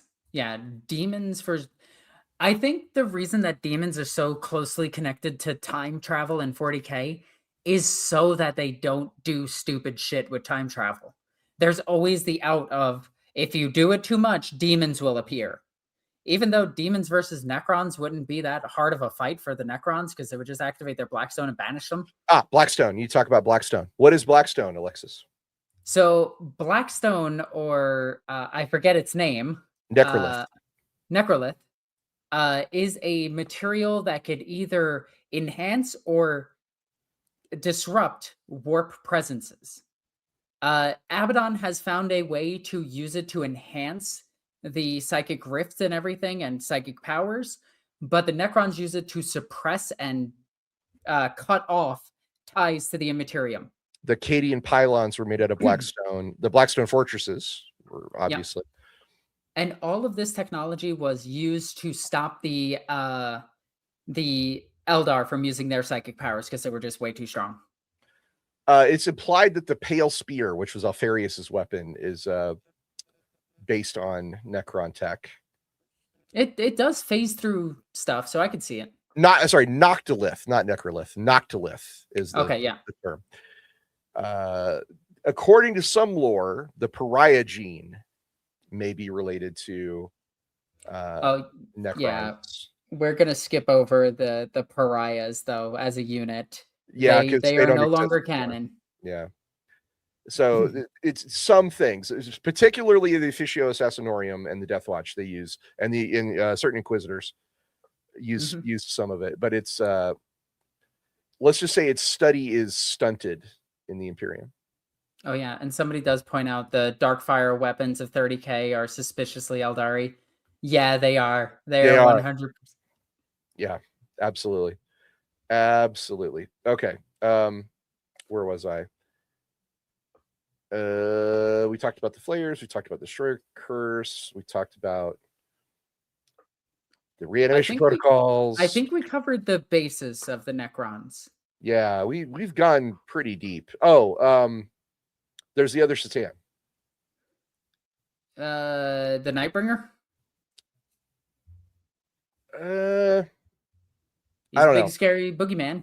It makes everyone fear death. We're basically at a point here where we need to decide what we're going to say for another episode, because there's the Satan. There's obviously we need to do the named characters individually. Yep. There's also a bunch of like more recent lore. Yes, like covering the Pariah Nexus and things like that. Specifically the Pariah Nexus, because I did want to talk about that. But I think that has to be the part. Well, that has to be part 2. Yeah, I think you're probably right. They're remarkable in 40K because they're one of the only major factions that has a coherent and almost sympathetic tragic arc. They're not mindlessly evil. They're survivors of an ancient catastrophe. They're trying to rebuild something that was destroyed by their own foolish bargain. They're the Silent King carries the guilt of dooming his entire species to soulless undeath.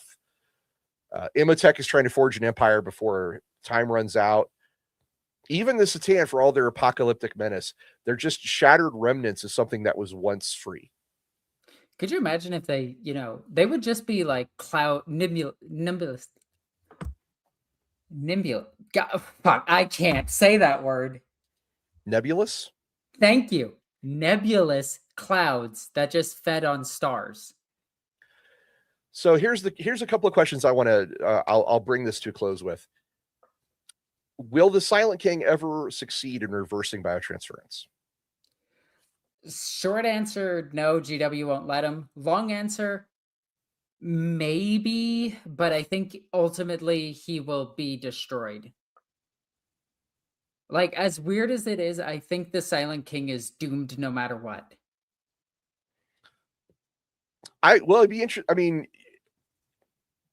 here's a wild thought. What if he teamed up with Fabius Bile and started using the new men to test returning biotransference, reversing biotransference? Okay. Right?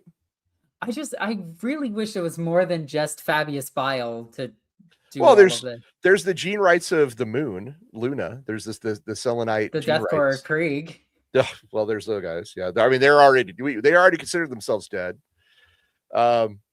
They transfer themselves into them and want to die even more. I mean, Dante. How do you live like this? Yeah, I'd love to see one try to transfer himself into Dante and be like, "Oh God, I just want to die." You know what the scariest fate would be? If they did biotransfer themselves into humans and the humans didn't notice any difference. Yeah, that'd be wild. Because that's the second part of the question. Can the Necrons recover their lost souls? So I have a crazier theory. What if the dead Necrons go to the Satan? Because that's where their soul is. Maybe. But the Satan are shattered, so what does that mean? So it just goes to different parts of the Satan. So maybe Nemesis is actually correct in reassembling the Satan so that he can get all their souls back. That's a crazy out there theory. Okay, before I read the super chat, I want one more thought here. The questions that I just raised about the reversal of biotransference and whether the Necrons can recover their souls, I think this may be possibly one of the most meaningful narrative threads in Warhammer 40K. And the answer to those questions are genuinely uncertain. Like, I don't know. I feel it. I get that. I think after this episode, I think anybody who started out being like, "Oh, Necrons are boring," is probably like, my poor heart. Oh, I feel an ache. All right, so Ricky Chapman, thank you so much for the super chat. Coming in with a steel chair, bam. He says, in 500 worlds, they flat out say a sect of the Mechanicus worship the Void Dragon and believe that freeing the Satan Shard will bring them closer to their god. Some of them were wiped out when they released a Nightbringer Shard. Yeah, oopsie daisy. Seems legit to me. That's absolutely legit. I still got to finish reading the books and everything. Those ones are weird. There's a lot of weird stuff that happens. But yeah, there's a new detachment called the Pantheon of Woe. Whoa. Yeah. Whoa. And it's built around fielding multiple Satan shards simultaneously. It's so goddamn powerful. It is their strongest goddamn list that they have, and it's really hard to beat. I love it. All right, so now, where would you like to do now, Alexis? Boop. Let's take a look at miniatures that our community painted. Woo! So these are Joy Toys, obviously, and these are painted up by Roth. And I didn't get to these last week. Sorry about that, but we got to them this week.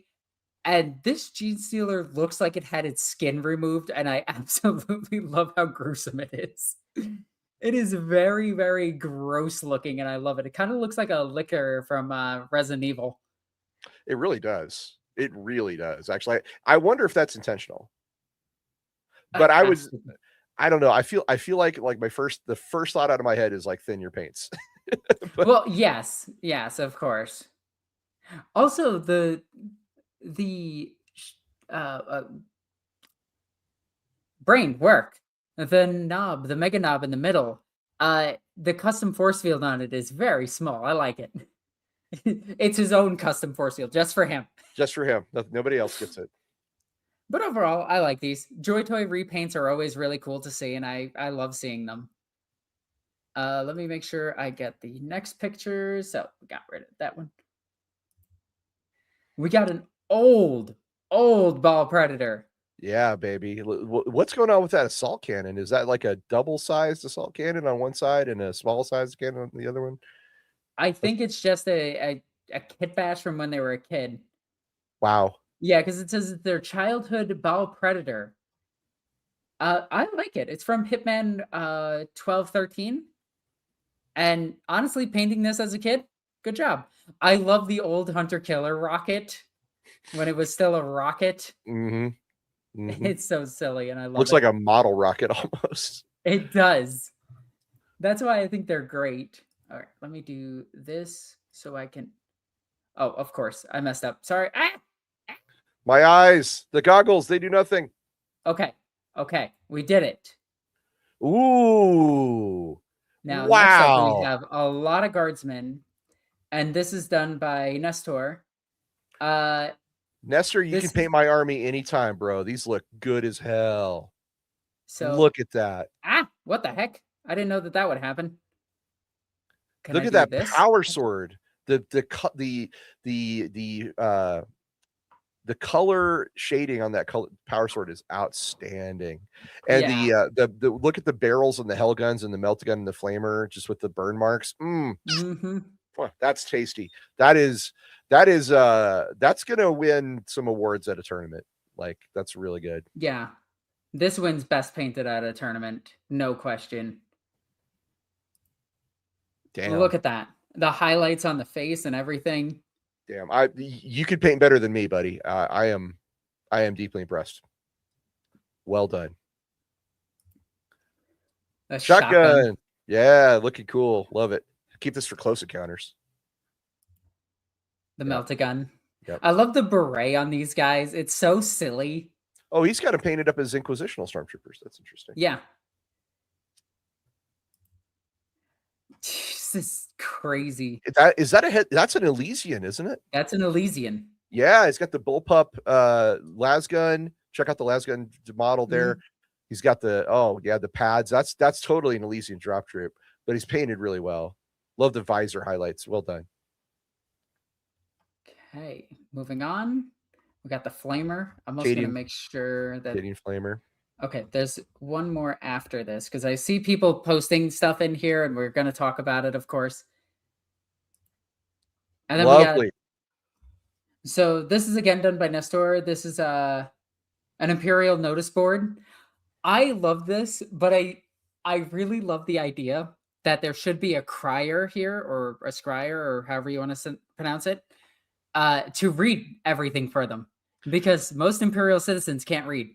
Okay, I do have one slight issue with this. That is the Iron Cross there looking thing with the wreathed skull. That's clearly the Empire from Warhammer Fantasy and not the Imperium.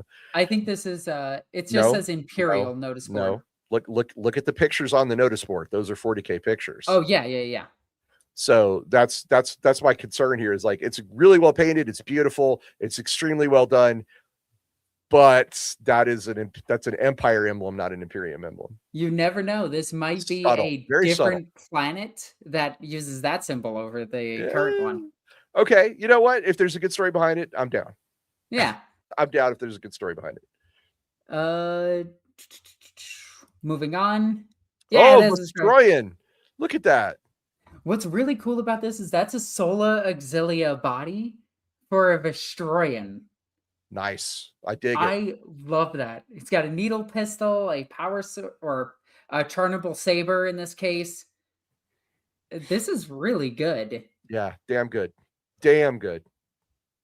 Look at the very bottom. Yeah, but look at the Gene Stealer cultist. Yeah, that's so good.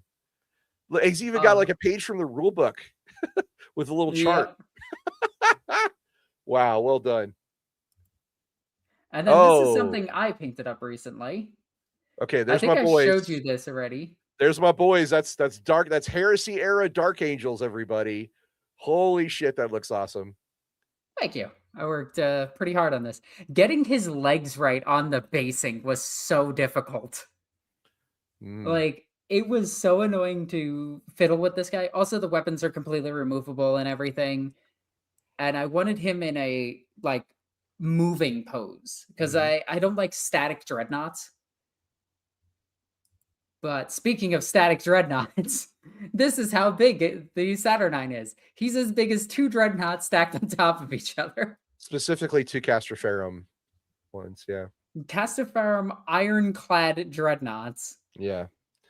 Both of those are Dark Angels too, aren't they? Or so technically, no, they're my own custom chapter, and you can see it more when you see all the pamphlets and everything on them. Okay. We do have a super chat from Ricky Chapman. Rick Chapman says, me and my buddy had a game where it was every named Satan Shard versus the named Greater Demons. It was fun as hell. Also working on a Wicker Man Chaos Knight. Okay, Wicker Man Chaos Knight sounds awesome. Satan Shards versus Demons sounds awesome. I love everything about this. Yeah. Yeah. And then I have the really funny picture of him holding up his brother. I am taller now, brother. But I do want to show some of the stuff that's on my Dreadnought. You can see like the pamphlet here. You can't see the sides because I'm dumb, but it has a lot of the Empire, because I use a lot of the Empire transfers for my guys to give them the more like religious vibe and everything. And then I did some checker patterns on the legs themselves because, of course, I did some words on the crotch. So the checker patterns what made me think they might be the Dark Angels. But... Yes. Yeah, because I do the checker patterns on these. And it's mostly, I will admit, my paint scheme and my custom chapter is so that I can slot them into my Dark Angel army without too many people noticing. Acne Zebra says, I need uppies, brother. Nice. I always thought of this Dreadnought as the one just going, woo! Brother Dreadnought tossed me. But it is funny how much bigger the Dreadnoughts have gotten over time, and I think this picture shows it very well. I want to do a tier list of Imperial Dreadnoughts. I am right there with you. So long as we include the dumb ones. Oh, we're gonna include all of them. Like I'm talking the Space Crusade ones. No, I yeah, the kidney beans, yeah, absolutely. Yep. I think this is the last picture for me. Now we get the best doggo in the galaxy. Is that Nestor?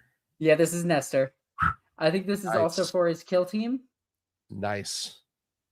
This is insane. That's a heckin' good boy. Yeah. That's really good. Bro. I have no comments. Like I love the dirt built up on the cybernetics. Yeah, that's Jesus. You have dirt built up on your cybernetics. That's how you're supposed to do things. I hope Nestor, I hope you are entering painting competitions because you should. That's a really cute little bot. Look at that. Look at that little mouth.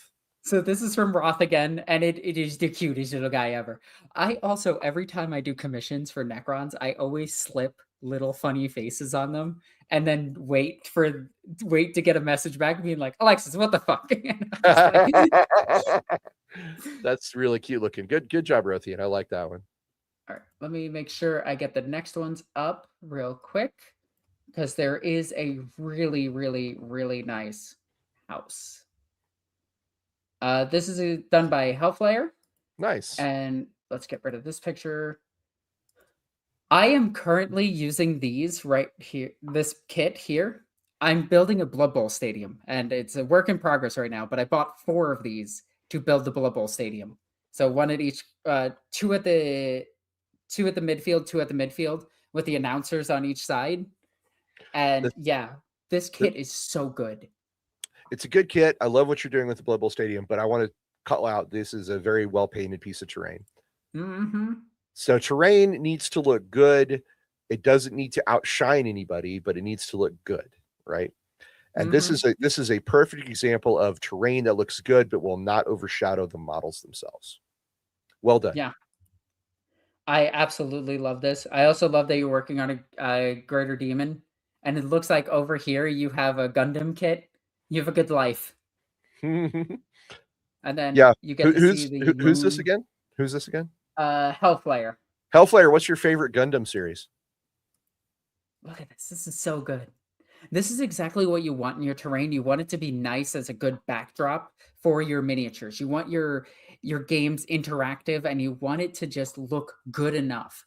Poorly painted terrain looks worse than gray terrain, and this is painted extremely well, and I love this. Oh, Nestor has a point about his Vestroyan. He says it's not a Vestroyan. It's a discipline master based on John Blanche's design. He's absolutely correct, and it does match John Blanche's art very well. Thanks for pointing that out, and I apologize. I was speaking. That makes it way cooler. It makes it way cooler. Yeah, agreed. 100%. I also love that these old towers have the supports. I always found that amusing. I don't put any of the supports on mine, and I don't put this piece on mine because I need mine to connect to other walls and everything. But I absolutely love this. And then there's the door. The door is painted fantastically. Like it's rusty. Yeah. So that was it for our painters are getting so goddamn good. Yeah, I know, right? Like, this is crazy. This looks real good. Like I said, Nestor Vitumbra is blowing me away, dude. He's so freaking talented. But yeah, there was a lot of great. There's a lot. You know what? Here's the thing. If you want to show us your miniatures, go join our Discord. Lord Ford, I'm sure you can put up a link to the Discord. We have a dedicated 40K channel, and there is a dedicated 40K minis thread that you can have us look at your minis if you go there. Also, our Discord is like super cool. You can join us, become a lore seeker, possibly see what's coming up new for Lorebeards, and maybe even vote on some topics. If you have enjoyed this deep dive into the grim darkness of the far future, do us a favor, hit the like and subscribe buttons to spread the heresy to the algorithm so that we can bring in more minds to see what we're talking about here. Appreciate you guys very much. You guys are great. We love doing the show. By the way, we'll be back Wednesday with our bonus show, and I think I'll make sure that we get a poll up for next week's topics for both the bonus show and the next lore show, so you guys can vote on it and decide what we're going to talk about. Is it bad that we mentioned dreadnoughts and now I really, really want to do a Saturday show just on dreadnoughts? Dude, I'm down. I'll make sure that dreadnoughts are in both the polls. I think we should do like dreadnoughts and war machines just to get them all out of the way. Like war walkers. I don't know. Mostly maybe. Because there's only a paragraph for each of the sister walkers. Well, war suits is what you're talking about. Yeah. So or the thrones, if you're talking about like yeah, we could talk about the thrones as well. We got a last minute super chat. Ricky Chapman, Hellfire here. Iron-blooded Orphans, best Gundam. Also for texture, we put a very thin coating of acrylic basing dirt on it. Oh my god. One of my buddies just showed me the coolest way to do rust. And it's you use the technical brown paint, the desert paint that chips, and underneath it you paint a very, very dark brown. And then you put that over it with a very light brown, and it cracks, and it looks just like rust, like actually chipping rust. And I was like, oh, I need to repaint so many things with this. Ricky Chapman, good choice. I haven't seen Red-Blooded Orphans, but for me, my top 3 are 8th MS Team, 0083. I think it's Stardust Memory, and then Gundam Wing are my top 3.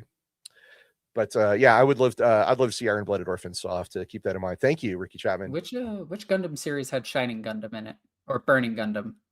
Burning Gundam. I think that's the one I like. Is that G Fighter? I think it's one of the Gundam G Wing. I don't know. Yeah, it somebody that knows more will be able to tell me. Yeah, I'm not huge on Gundam lore outside of those 3 shows I just mentioned, so I don't know. Weirdly enough, I'm more into Zoids because animals that shoot each other is way cooler than robots that shoot each other. You know, I was into Zoids before they even had lore. When they were just like wind up toys back in the 80s. Oh, G Gundam, best Gundam, according to okay, so it is G Gundam. Hell yeah. Or G Fighter Gundam, according to Dorothy and Fairmoon. I do know Roth is more of a weeb than I'll ever be. Well, I'm which more is of weird. a weeb. I'm more of a weeb than you. I know, it's weird. I have 2 anime tattoos. And I'm thinking of getting my 3rd and 4th. Oh my god. Well, if you ever want to share what those are, I want to get a Pokeball on my thigh, and next to it, the Millennium Puzzle. The Millennium Puzzles from what? Yu-Gi-Oh! That is a show I am not familiar with at all. Well, barely familiar with. Like, I know Dark Magician Girl, and I know It's Time to Duel. Yeah. And I know Yu-Gi-Oh's hair, and that's it. Like, that's literally it. One of the most random things that I can mention about Yu-Gi-Oh! Is all of the main characters' hair is based on sea life. Patrick Kegger says, loving the content. Please keep it up. Hey, thanks, man. You know, positive reinforcement. It feels good. It keeps me from joining the Destroyer cult. Holy crap, yeah. Total philosophical collapse was not words I expected to say before I started writing the script for today's show. And I was like, oh, yeah, that's apt. You know, I knew that the Necrons were tragic, and I wanted to go in and explain how tragic they were. And then you were just like, I'm going to rip your heart out. Hey, I didn't write this lore. I want to be clear. This is not Ross Watson has not written Necron lore for the Necrons. Like, I've written stuff around them, but not for them. So yeah, this is not my ideas. I didn't come up with this stuff. I don't know who did, honestly. I would love to know who's responsible at Games Workshop for this story, because the as you pointed out, the Necrons started out very bland and they've gotten progressively more interesting. So they're. I did want to mention one thing before we left, and I have to mention this quick. The old Chaos androids were recently mentioned in a Iron Warriors book. Yeah, they were also in Genefather. Yeah, so they still exist, which is cool. But everyone, I want to thank all of you for stopping here, saying hello, joining the chat. If you guys learned something, that's awesome. And I hope you guys really, really, really enjoyed. The support is amazing. And just remember, everybody, in the grim darkness of the far future, there is only lore. That's Thanks it for watching, everyone. Yeah, have a good one, guys. Bye-bye. Love you guys. Bye.